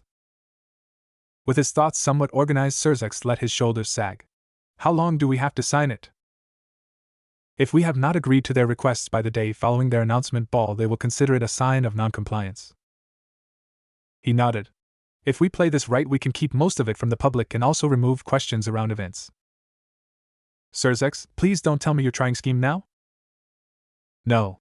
But if after or before they announce the Azure we afford them the rank of Duke, then talk to them in private about having Seraphal's apology be the next week, we can make it seem like less of a conjoined incident. He saw Falbium sigh. Look, do what you want, I for one will play by the rulebook here. They've told us how they want it handled. If you try something different, I'll dust my hands of you. So cold, I thought we were friends, Surzex tried playfully. Falbium at least gave him a smile. We are, but I won't let you destroy the underworld so that you can keep your popularity, Falbium stated before finishing his drink and standing up. This conversation went about as well as Ajuka said it would. Look, Surzex. If those pillars leave, we're fucked. If they join the old Satan faction or not, the old Satan faction will breeze through us. Where does your loyalty lie, to yourself or the underworld? Maybe think about that for a bit. Surzex watched his friend leave. Really, he needed something stronger to drink, but Falbium was right. The best choice for the underworld itself was to let the Phenex take control of the situation, but that did not sit right with him. There was something odd about this, he couldn't put his finger on it, but something felt off. There was a flicker of darkness on the other side of his desk before black feathers slowly drifted to the ground. He looked up to see the smug grin of Azazel. This is really not a good time for one of your visits. The old man gave a hearty laugh as he sat down. I heard up to your neck after that little mishap, aren't you? This is your fault, you know. Azazel gave a shrug. I offered to give my condolences along with reimburse the families, but you guys said you had another plan. I would say you chose the wrong option. Surzex let out a sigh. Azazel was right, they had turned him down. And if you were in my position now? Honestly? Surzex nodded, take the deal. Because I am sure I am not the only faction leader outside of the Devils that got an invite to this announcement ball, and if you say no, well, not going to lie, I'm going to try to poach them. Is that really wise to tell me? No, but you wanted honesty. Plus, do you think Odin is going to give two shits? He's been trying to get them to sell him tears for decades. Then there is the Celts and the Greeks. Plus it's a slap on the wrist. They didn't ask for Sarah Fall's removal from office, just a public apology and an inquiry on her actions. If she's done nothing else wrong, she'll be fine. Or are you saying that you can't trust she hasn't? I want to say she hasn't, but I don't know. What if she has swept other things under the rug and just no one has called her out? Azazel just gave a shrug of his shoulders. Well, take the gamble then. Who knows, maybe they are bluffing, but are you willing to risk that? Anyway, was just dropping in to let you know that I am visiting the Phenex. Gotta go say sorry for my faction being naughty and all that, plus check out the Azure. You know who it is, don't you? Azazel gave a wide smile. The brat nearly toasted me. He ain't anything to joke about. I take it you don't feel like sharing. Look, I'll tell you if you can get me half as hard as Lady Phoenix's glare did. Like damn, I want that woman to step on me. I would call her mommy. Surzex just hung his head. Yeah, I'm good, just go get blue-balled. You know I will. Naruto fiddled with his outfit for the umpteenth time, it just wouldn't sit right. He had to admit, while he had missed the tailor after his fight with his mother, the emergency one she called did excellent work. If only he could get the damn thing to sit right. He was stuck in front of the mirror adjusting the capping of his shoulders. They were meant to make him look a little wider, plus act as some cool extension for his ability. In short, it would become a cape made of flames, which he thought was really cool. The rest of the outfit was white with blue and gold trims littered over to give a more formal and regal feeling. Sigvera sighed and came over. She stood him up straight and made the small adjustments to his shirt and shoulders. Better? Much, thank you. He had to say she looked stunning. He had been the only one to see her since her helpers had finished getting her ready. He wasn't complaining now that he saw the finished result, but at the time he thought that 12 people helping one get dressed may have been a bit much. He also needed to be in the room for some reason. It wasn't until she was finished that he saw why. Some of them had been tailors designing her dress on the fly to match his. He had to give her kudos on that. He really hadn't thought how much trouble him waiting until last minute would cause her. Still, her dress was white, and when she took his arm, their trims of gold and blue flowed into one another to create designs of fluttering birds. It stopped just above her breasts and hugged them tightly before flowing down to the floor. Apparently it was easy enough to walk in, and Naruto would just have to take her word for it. From the back of her dress was a veil of blue silk that had white stitched through it to look like flames as she moved along, with the crowning touch of phoenix feathers in her hair to hold it in place. If your eyes are done roaming my body, perhaps you can listen for when we are called? She quietly mused as she touched his cheek. Naruto gently took her hand. Or we could just run away into the night and forget about this. No chance. Your mother would kill me and then you for such a thing. You do look amazing though. I know, and you're welcome. Naruto knew his siblings were in a similar situation. Both of them finishing getting dressed and waiting to be called. He heard Revel get called, and he just hoped Hinkawa had kept her dress on as she escorted the girl down. His mother and her had spent hours arguing over what she would wear. Raven wanted something long and flowing and Hinkawa wanted something short and easy to move in. They came to a compromise, and it was a simple black and gold dress that came to around her knees in length. There was a pinch at his arm that snapped him back, and he saw those pink eyes of Seek starting him down. Do try not to wander, everyone will be watching us tonight. Plus, I want to show you off. It isn't every day that I can get you to actually dress up. Most of my friends see you topless more often than not. That is not my fault. No, I do believe it is. Can't you just use that as another method to show me off? He watched her think about that for a moment, and saw her blink. The blue makeup on her eyelids was something he hadn't noticed before. Or the faint dusting of gold dust across her cheeks. I suppose, but I would prefer to keep such views to myself, so that I can savor them in their plenty. Uh-huh. He saw her narrow her eyes on him. Are you saying that you don't think of me topless from time to time? This was bait, he knew it. But also knew he could only give one answer. Of course. How could I not? They're better than your imagination. People say I have a pretty active one. Oh, I guess you don't need to feel them then? He paused and she noticed if her giggle was anything to go by. I'm just playing. Let us see how well you behave tonight, He looked her up and down and gulped. Yes, let's. As if on cue he heard them announced, and the doors opened. Seeks leaned into him and whispered, Don't use your cape until I squeeze your arm. He nodded and stepped out with her on his arm. He felt stiff and felt her rub his arm softly. Look forward, but focus on me. You'll be fine, my big brave Phenex. It was helping, but he could still feel the eyes of everyone on him as they slowly rounded his parents and moved to the stairs. They were listing his short accomplishments, his studies, his relationship with Sigvera along with his peerage members and the joining of the clans. There was a faint squeeze on his arm and he let the fire inside flow to the cape. Then they announced it, him being the Azure. He could hear a pin drop in that moment. It unsettled him. He felt her squeeze again, and he looked to Seeks as she smiled at him. That warm, playful smile as she grabbed something from behind her back, and he watched his cape wrap around her. There was a gasp from the crowd as her entire outfit transformed. Her dress was now made of his flames, the trim shone brightly underneath, and showed birds fluttering through the fire over top a young version of him and her under a tree. The feathers in her hair turned a brilliant orange with a faint blue flame in the center. He knew he was staring. Hell, he was sure everyone was staring. Now scoop me up and carry us to the stage, just below the chandeliers. He was mesmerized by her, and just did as she asked. He looped an arm under her legs and supported her back before flying through the air as she leaned into him. Spread your wings wide, let the people feel your power.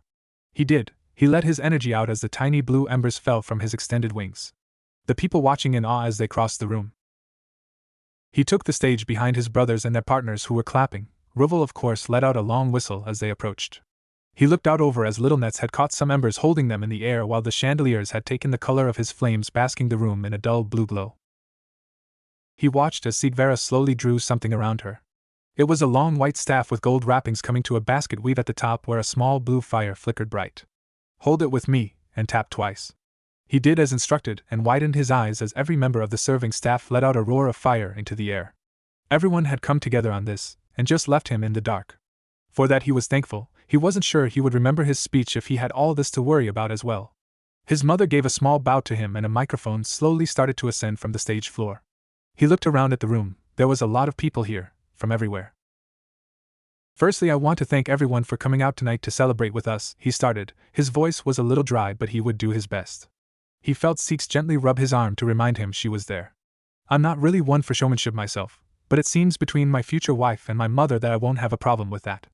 There were a few chuckles and a couple whistled. But yes, I am the Azure, sorry Ruvel, I win this time? He gave a nod to Ruvel, who just lamented his woes over dramatically. He really did cherish his brothers. And Riser, I hope that you'll continue to balance out my wild ways, as mother would put it. Riser gave him a deep bow. To my darling sister and devoted father, it is your support that allows me to keep going, along with the prodding from Sigvera. He felt a small pinch in his arm. I know I am meant to be your hope, but I can't do it alone. So I want all of you to join me, help you make this world better than we received it. Other than that, I look forward to seeing and talking to you further tonight. So without further ado, let us begin. He unsummoned the microphone and banners started to roll down from the ceiling showing the clans that were allied to the Phenex, with Agars and the Phenex being by the stage as the children all took a bow, himself and Sigvera included. A curtain was slowly drawn around them to allow some privacy as they descended. Seeks, are you okay? It doesn't hurt, does it? He was grabbing her all over and she lightly swatted at him. It's fine, truly. Stop your worrying, it doesn't hurt. I swear. XXXXXXXX. Sigvera felt her heart racing. Yes, she had planned it out with Lady Phenex, but she didn't expect it to go just that smoothly, especially with such short notice. As they rounded the curtain to take to the floor, she maintained grip on Naruto's arm with his flames still dancing through her dress. She looked to the others, Hinkawa and Ravel rushing off to the dance floor once the band started to play. It was strange, the three brothers so different yet so similar. Each with their queen on their arm, each confident in their own ways, each tricksters, each playful. It was like their own secret little club. She thought about Rias for a moment. Would she remove Eubelina from this? How would it work then? That would change how the underworld viewed them, the kings and queens of Phenex. To be fair, appearance was important. Especially for the nobles. They had to maintain an image of perfection at all times. Changes to it could upset the general public. It was something that bothered her greatly. Because she hadn't tried to stay as fit as the others her age, she was on a strict diet. Things were changing now, but it didn't help that constant compulsion she had to make sure she looked as good as she always could. Her queen piece helped a great deal, but it would not fix all of her problems. It was not so much a shallow thing, it was a station thing. If she looked weak, it would reflect her house and husband-to-be. If she looked untidy, people might think she doesn't care. So as heiress to the Archduke, she needed to be perfect, always, and that was a draining task. It was only in those brief moments away from the public eye, away from others watching, that she could truly be Sigvera. She saw Lord and Lady Phenex at the front of the line to approach the siblings. Roval and Riser went in different directions, leaving Naruto to speak to the people, and by proxy her. Rovan stepped forward with Raven right next to him, each giving a small bow before father and son shook hands. Meanwhile, Raven eyed her for a moment. You have truly grown into a beautiful woman. Hopefully your wit is enough to keep my biggest troublemaker out of too much of it. I will try my best, mother. She nearly froze. She'd just been a little too happy about receiving the words she had wanted so desperately from this woman that she blurted it out. Raven, though, smiled through it, warmly. It was like a whole new side she was seeing to this woman, and it did absolutely nothing to dwarf her beauty. A little early, but I will allow my daughter to show such dedication if she so desires. Thank you. No need to be bashful, my dear. This is as much your day as it is his. Raven motioned her head towards Naruto, who looked up from his conversation with his father. Do behave for Sigvera now. Yes, mother. Raven gave him a small nod before returning her gaze to Sigvera. You are truly a jewel tonight, and you wear your responsibilities quite openly and proudly. I have no doubt your parents are proud of you, Sigvera. Also, well done on the execution. No, that praise goes to you and yours. To get such a thing ready in such short notice. You are too kind. Now I believe that you two will be quite busy. Do you plan to stay the night, or will you be returning home? Sigvera put a finger to her lip in mock thought. I believe that depends on the actions of our Azure here. Very well, there are plenty of others that want your attention, so we must unfortunately cut this shorter than I would like. Rovan, we need to pester our other children. Rovan stepped back from his talk with Naruto and looked towards her with a warm smile. You are truly a sight to behold tonight, Sigvera. My son is a lucky man. She looked to Naruto and squeezed his arm lightly. It was comforting, a way to remind her that he was there. I think we are both lucky, Lord Phenex. The Phenex leaders left, and Sikhs saw that long line that had formed behind them. They were going to be in for a long night. Thankfully, most of them were just platitudes and assurances of working together with both the Phenex and the Agars. Sigvera was a little put out that her parents hadn't seen them, but also thankful. She just wanted to get through everyone as quickly as possible. It did look like they were getting to the end of the clan heads as Lord and Lady Gremory approached. Sikhs, are you okay? She turned her face to Naruto and felt the world spin a little. I'm just lightheaded. I may not have quite thought out how hot this outfit would be after a while. He gave her a small nod and looked down the rest of the line. I'm sorry, everyone, but we will be taking a small break after Lord and Lady Gremory to do a wardrobe change. As much as I might not like to admit it, this cape is not good for dancing with you all. She heard some disappointment, but for the most part people seemed to understand. They had been on fire in the same spot for nearly an hour doing meet and greets with small discussions to open up broader trade agreements and political alliances. It was tiring for herself, and she figured that Naruto would be bored out of his mind, but he still seemed as switched on as when they started. She felt a flash of fire over her as the sweat that had started to pool in pockets of her dress quickly vanished before her energy started to come back to her. She spared Naruto a glance and saw him give her a small wink. Honestly, she didn't need his help, but she was grateful for it. They turned to Lord and Lady Gremory and gave them a smile, causing them to approach. Lord Gremory was the first to speak up. Lucky us, huh? There is no luck involved. The Phenex never forget their friends, Lord and Lady, Naruto replied quickly and gave them a small bow. Sikvera was not far behind him. The Agars share the sentiment. We take great pride in remembering how we got to where we are. Such well-spoken children, mayhaps we should have Rias spend more time with you in order to broaden her manners? Lady Gremory spoke. Sikvera didn't like where this was going. Lord Gremory rubbed his beard before giving a nod. It would do her well. Speaking of, she has been pestering me lately about the marriage contract. She really did not like where this was going. Is there something wrong with the contract in place? Naruto questioned. Sikvera watched the Lord and Lady carefully. It was rather bold of them to try and corner him like this. She brought up an excellent point. Would it not be better for the underworld if a Gremory, with the power of destruction, were to carry the child of the Azure? The chance of those two powers mixing along with our control over magic could make for a very bright future. Lord Gremory was good. He was attacking at the very point that Naruto brought up in his speech. Sikvera kept her smile in place, but she felt tense. When Naruto gently put his hand atop hers, she relaxed and felt her hand slowly relax the death-like grip she had on his arm. She would apologize later, maybe. I can see your point, Lord Gremory, Naruto started, and she felt her heart freeze. Though sadly I have no answer to give you here, as I am not involved in that contract.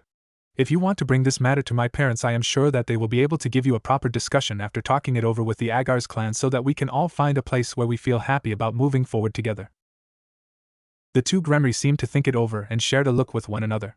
We may have to do so in the future. For now, though, do enjoy your night, and we look forward to the change you will bring. Lord Gremory gave a small bow. His wife followed after him while speaking, until we see each other again. Seeks waited until they vanished into the crowds before looking to Naruto. She was impressed, he was impressed at all. He quickly and politely shut them down while affirming that it was not such a simple matter as him saying yes. She supposed that she could give him a small treat as she leaned in against him. He held her a little tighter. This way Mum will ask your opinion on it. I figured that was better than them trying to cut you out. You are learning. Now, can we please get changed? Yes, as soon as I remember how to move my legs. I think I'm stuck. You're not the only one. XXX. Hinkawa needed to get outside. She asked Ravel to come with her, which she was thankful for. She was tasked with protecting Ravel tonight. That was clear. I mean, it made sense. With her ability to tell what people were thinking, it would be real helpful. But she needed a break. There were so many feelings and emotions in that room that it was starting to get to her. It was like everyone was yelling constantly. As she stepped outside with Ravel and the doors closed behind her, she tightened her grip on the young heiress and narrowed her eyes. There was someone else here. She quickly looked around to see that dirty old man that was talking with Naruto yesterday. There was nothing but dirty thoughts about every woman that walked past him. She was just glad that Ravel was not involved. Hinkawa watched as he slowly rose his hands. I don't mean any harm, just came out here to escape the looks inside. He was already seated and out of view from the main hall. It lined up, but it still didn't sit right with her. She didn't trust this man. Hinkawa looked to Ravel. Go to Lady Phenex and stay with her. Quickly now. She would have to praise the girl at a later date. She just nodded and ran off without question. Hinkawa watched her enter and cross the hall. Once she was standing by Raven, Hinkawa could let out a breath. Trust me, I don't want to get on the wrong side of the Phenex. The thing is, I don't trust you. She saw him shrug. Must have good instincts then. Normally my charm gets people to let their guard down. You're a creepy old man that wants Lady Phenex to step on him. Oh? A mind reader perhaps. That would explain why you're guarding the young heiress. A smart move. Would rather be with Naruto, she muttered out and leaned against the railing. She understood that tonight was meant to be all showy and stuff, but like, she just wanted to cuddle with him. Was that wrong? She'd let Seek join in too, but this was too much. Her head hurt. I'm sure most of the young ladies in that room and even some of the older ones would want to trade places with little Miss Agars. Hinkawa knew this man from somewhere. She had sensed him before. She thought that when he met with Naruto, but now that she was with him for a while, yes, she remembered feeling him. I've met you before. She felt him tighten his defenses. I was here yesterday. No, before that you're a fallen, aren't you? Guilty as charged, I'm afraid. Don't worry, I didn't attack you guys, I was there to punish those that did, but you all cleaned them up pretty well. That's what I was talking to the young lord about yesterday. Thank you then. What for? Without you I wouldn't be his knight. It felt a little weird, but she did feel grateful for it. He felt uncomfortable. Well, you're welcome, I guess. So what did you and Naruto talk about? Surprise and defense. Oh, not much. Mostly the usual I'm sorry it won't happen again shtick. Deceit. You're hiding something. Really? I thought I did that pretty well. Didn't even let it show outside. You don't need to, she answered tiredly. Sometimes this ability was a real pain. She saw so many things and felt so many others that she didn't want to. He let out a small hum. Well, how about this? You tell me how your ability works, and I'll tell you what we talked about. Oh, a trade? Lady Phenex says she shouldn't give anything for free, so this would be good, right? She would be getting something in return for giving something. She'd be happy with that, right? I just hear things like deceit, arousal, surprise, honest, protect. But like if I focus it I can see what they're thinking about. Oh? Surprise, curious. Well, try focusing on me. She did. It was blurred for a moment before she saw it clear as day. He hadn't lied, but they had talked about a lot more. Azazel, this man, wanted to do something to make it up to Naruto. Naruto gave him some strange thing that she didn't understand and he looked really happy about it. Said it would be a challenge, but he was looking forward to it. Building something for Naruto. She pursed her lips. You're building something for his arms? He tapped his nose. Spot on. There is a bit more to it, but that is all technical stuff that I don't want to bore you with. That power of yours, though, is really strong. Can you turn it off? She shook her head. Well, if you don't mind, when Naruto comes to visit me I could have a look to see if we can't fix that for you. She snapped her gaze to him with a small snarl. Don't worry. I won't do anything if you don't want me to, and I'd make sure you could turn it back on. She relaxed. That actually sounded nice. She could get peace and quiet and no longer have these fuzzies constantly. It seems like the idea isn't completely unwanted. Hinkoa narrowed her eyes on the man. Why? Confusion. Why, what exactly? Why are you offering to help? Understanding. Regret. I want to say sorry. I fancy myself a bit of an inventor, so when I see situations that are like yours or Naruto's, a little part of me gets really excited trying to think of a way to help you guys out. Honest. Excited. I think I get it. You are helping yourself by helping us, right? Guilt. More or less. Oh, might be time for me to move on. It seems you have company. Hinkoa watched as vanished in a cloud of black feathers just as she felt that warm aura she was so used to wash over her. She turned around as Naruto stepped out with a glass in each hand. His fire cape was gone, now it just looked like he had these strange metal cappings on his shoulders. I thought I felt you out here. Concern. Relief. Yep. There's too many voices inside. Tell me about it. He was tired. He came to lean against the rail next to her and handed her one of the drinks. Only a few more hours left. Hinkoa slumped on the rail and let out a groan as she took the drink. She wasn't a big fan of this bubbly drink, it tasted weird, but if she had enough it made the fuzzies less than a whole lot more. Do we have to? The event? Yes. But if you want to go to bed early to get away from it all I can let Mum know, she'll understand. She let out a small sigh. Nah, I'll be okay. Just need to clear my head. He gave her a nod. Okay, well, don't push yourself, and if you need to escape for a bit just let us know. I won't say I understand what it is like, but I bet it's rough. She sipped at her drink and her nose scrunched up. She didn't like it. Thanks, but you should be inside. It's yours and Seek's night.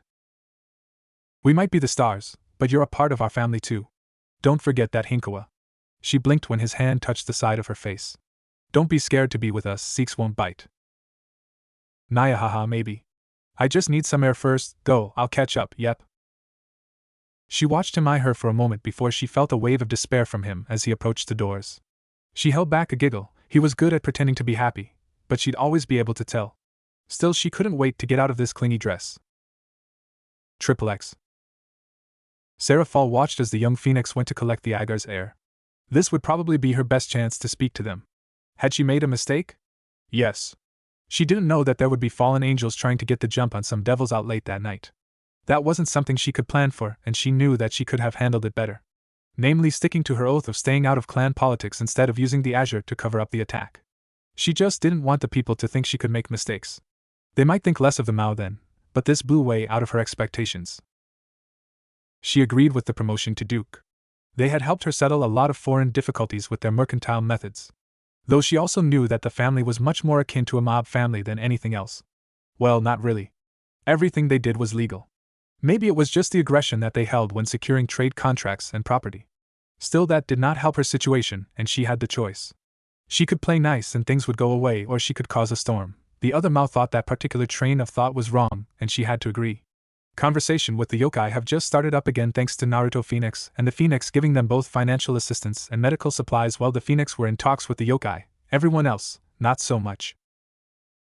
They also had the backing of the Agars and by proxy the Baal. It was difficult. So she had to apologize. The deal said tonight, or in a public venue aired to the underworld. She figured tonight would be better. It was a more relaxed setting and everyone was having fun. Tensions wouldn't be as high and everyone would be safe from retaliation tonight. Tomorrow would be a different story. Still, it didn't sit right. She was just doing what she thought was best, but it did go against her oaths. Seraphal didn't think that anyone would have taken them that seriously. She was seeing that was wrong. People took her words very, very seriously. She'd have to be much more careful about what she said in the future. What she swore to uphold and what integrity she promised to protect. Though the inquiry into her actions this past year had her worried. She didn't think she had done anything wrong. Then again, she hadn't thought that this would end up how it did. That is what bothered her. What were they looking for? Would they plant something if they didn't find it? Who was doing the inquiry? These were all questions that ran through her head as she slowly started to approach the young heirs. She took careful note that the cat, Hankawa, was absent. Sona had told her that Rias complained about it being able to read her mind, and that was something she didn't want to tempt right now. Though, it wasn't until her father sat her down and asked who she would hold accountable if her position was reversed with those from the Phenex. From their viewpoint, she is the reason that the heirs were hurt. They were out on her orders after all. Their failure, which she also swept away mind you, was her fault as well. When Azazel had told her what happened from his viewpoint, she couldn't be too angry with them. They were fresh, barely out of school, with some of them still in it. She guessed that the reason she felt like it was shitty was because she was the one that would look shitty from it. She took a breath in and closed the final stretch of distance. They were the people of honor, so she gave them a slight bow. They returned a much deeper one. Lady Leviathan, it's an honor. Sigvera was always polite, but she wasn't fooled. Behind those pretty pink eyes of hers was the crafty mind of a shrewd diplomat. I'm glad to see the Mao out there mingling with others. I was a little worried people would be scared to approach you. Naruto's comment caught her off guard. He genuinely seemed happy to see them. What made it worse is she knew very little about how he thought. If it were Riser, she'd make a guess that he was trying to disarm her before they started talking. That might be the case here, but she couldn't be sure. She gave her magical girl smile and said, "It is a good excuse to get away from paperwork. The people are pretty nice too." She watched him relax a little, his shoulders losing some of their tension. That was good. A smile that was rough, but warm worked its way onto his face. When you're like this, it is easy to see why people call you the heart of the underworld. A compliment? It actually made her stir a little. It didn't sound like the regular whitewash she was used to getting. This wasn't good. Not for long from what I hear and see. You two had great control of the crowd tonight. Naruto gave a small laugh at her words before looking to Sigvera. That would be this wonderful woman beside me, and my mother. I just did what I was told. Sigvera quickly moved to interject. He is just being modest, Lady Leviathan. Without his ability to control his fire, the event could have been rather unclean. Seraphal shivered. That sounds like a lot of paperwork waiting to happen. Speaking of, she paused and eyed the two. Sigvera's eye muscles tensed slightly while Naruto still appeared relaxed. What the hell was wrong with this kid? Couldn't he understand the situation? I wanted to apologize. The sortie for Kuroka Tujo, I could have handled that better. There has been a lot of pressure on me because of that situation, but you two have been pretty quiet about it, and I thank you for that. Sigvera bowed her head. We thank you for your hard work and wish we had only been able to succeed with the given task. Outstanding circumstances aside, I believe we may have. Seraphal watched Naruto. He didn't seem to agree with Sigvera. That was something she'd file for later. Can I speak freely? That was a surprise, and not one just for her if Sigvera's rapt attention on him was to go by. Sure. Naruto gave her a nod and linked an arm around Sigvera's waist before looking over to someone and mouthing something to them. Come with me, he said softly to them. Neither of them argued and quickly walked with him and followed him outside. Seraphal narrowed her eyes on the white-haired catgirl she found waiting. Well, not really waiting, but leaning against one of the rails with a heavy look on her face. She watched the girl. It seemed she wasn't all there, talking to herself, scratching at her skin. Then her nose twitched and every strange sight vanished, and she turned and smiled, until they met eyes. Sarah Fall watched her face shift between fear and anger. It was something that the young Mao was not used to seeing. Then again, this was a situation that she was not used to. This conversation had gone off of any rails that may have been used to guide it, and now she was alone with the 3 people that nearly died. One of them did, under her orders. They were all so young. Guilt. Sarah Fall looked at the catgirl. What? You're feeling guilt. She looked between the 3 and saw an awkward expression on Naruto's face. Sikvera was watching everything intently. Sarah Fall wasn't sure who the biggest threat was anymore. Lady Leviathan. Call me Sarah Fall. Sarah Fall, Naruto started again. I brought you out here so we could speak freely, but also so I could lend some more weight to my words, I guess. Hinkawa here can read emotions and minds if she focuses hard enough. The young Mao nodded. That was a scary power to have. There were of course rumors sprouting, but she could understand wanting to keep it a little under the wraps. It also seemed that not all of the information she got from gossip was wrong either. I see. I'm not quite sure I follow though. Naruto nodded. I think you were set up with the Kuroka Tuja situation. He paused and gave time for the information to sink in. That is a serious accusation. I know. That's why I wanted to do this privately. I also haven't shared these thoughts with Sikvera, so if she rips me apart mid-conversation, please forgive her. Sarah Fall watched him give the young heiress an awkward look. Yeah, not the wisest move, bud, but he'd learn, probably. Have you told your mother yet? No. Then I will forego maiming you for now, my dear. That was stressed heavily. Yeah, this boy was in trouble for sure. But Sarah Fall had to admit, he was pretty good at removing the tension in the air. She felt a little more at ease now. So, I guess I'll ask what makes you think I was set up. The Amy family is well known for their abuse of servants. I'm pretty sure you're aware of this. She nodded. It wasn't something she was proud to admit, but not everyone used the peerage system for the betterment of everyone around them. Some used it just for perverse fantasies. The Amy were among that group. While we were pursing Kuroka Tuju, myself and Hinkawa were able to capture her. This was news. She looked to Sikvera and saw her grip tightening on his arm. I do hope you plan to explain yourself? She wasn't bad. Hinkawa got out, drawing eyes to her. She's not like me. She has control. There was something that she really wanted to protect, so much so she was ready to die for it. So I let her go. Sarah Fall rose a brow at that. Sikvera was in a different boat though. You let her go? I did. Why? It was the question that Sarah Fall wanted to ask, but Sikvera was just faster to the point. Naruto sucked in a breath and looked at Sikvera. I already had some information going into the sortie. The Yukai had asked me to check on her. They thought something wasn't right. The Amy were picking up a lot of books relating to breeding and senjutsu, and alarms started to ring. So I was already looking at doing something, but the reason I let her go was pretty simple.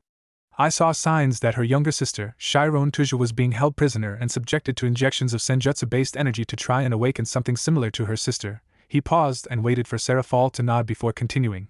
I investigated further. It would appear that only Makibuda Amy, the king of the peerage, was drawn into the fight. The rest were left alone. After private talks with them, they didn't agree what was happening and are willing to testify against the Amy if granted protection. But I believe that Makibuda was killed to protect Shiron, which I can understand the feeling, and if I was in her position I would do the same. So, you are condoning regicide?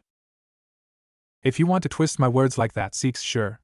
But I know for a fact that I'd rather be a failure as a subject than a sibling. Sarah Fall could agree with that line of thought, but this situation was difficult. Responsibility to the state or to the family. That was always a difficult line to walk. And hypothetically, if I were to agree with you, you'd want me to revoke the upcoming bounty on Kuroka? Naruto shook his head, which confused her. Like I said, I believe you were being set up. There was only one viable escape route for Kuroka to take, and it just happened to have a band of fallen angels traveling through it. My mother always sighed that something is only a coincidence because you can't see how you're being played. Lady Phenex is wise, also ruthless, when it comes to politics. I take it that you have a plan then? I do. He paused and looked to Sikvera. I know you joked about it, but I would like to recruit Kuroka into my peerage while maintaining her bounty status, maybe even raise it a little, in order to find out who is trying to take down the Mao. Really? Sikvera questioned, to which he just nodded. Fine. But please do consult me about these things in the future, and not before a Mao. Thanks, Seeks, I knew you'd understand. Sarah Fall felt good that they weren't angry at each other, but this was still a difficult position to be in. You know that I can't allow that, right? Naruto gave a light cough. I know, but you said we were talking hypothetically. I know that a Mao could not sign off on something like this, at least not publicly. But you have to admit, if the bad guys were to hear of, let's say, an SS rank stray devil, they'd probably try to recruit it, hypothetically of course. Sarah Fall had to admit, she wasn't really in any danger here. Everything that was said was just theory, no actual talk of action here. Well, at least she could deny that there was, as she was sure they would.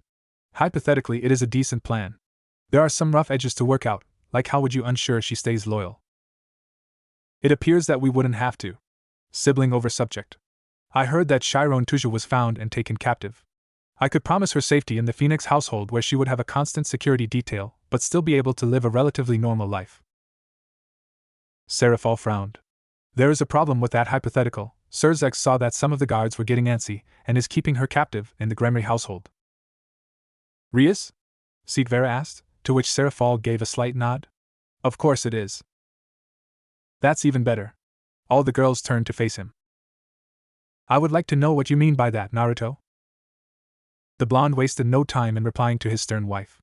Six, you've made it pretty clear that you don't want Rias to swap her contract to me, right? She nodded. Well, you could put the stipulation that you will consider her appeal favorably if the Gremory family is able to care for and protect the Nekashu in their care, as it would be in poor taste for the Phenex, who are working on an alliance with the yokai, to be in bed with someone that can't treat them well. This would allow us to wash our hands of having her on our person constantly, but still being able to keep a close eye on her,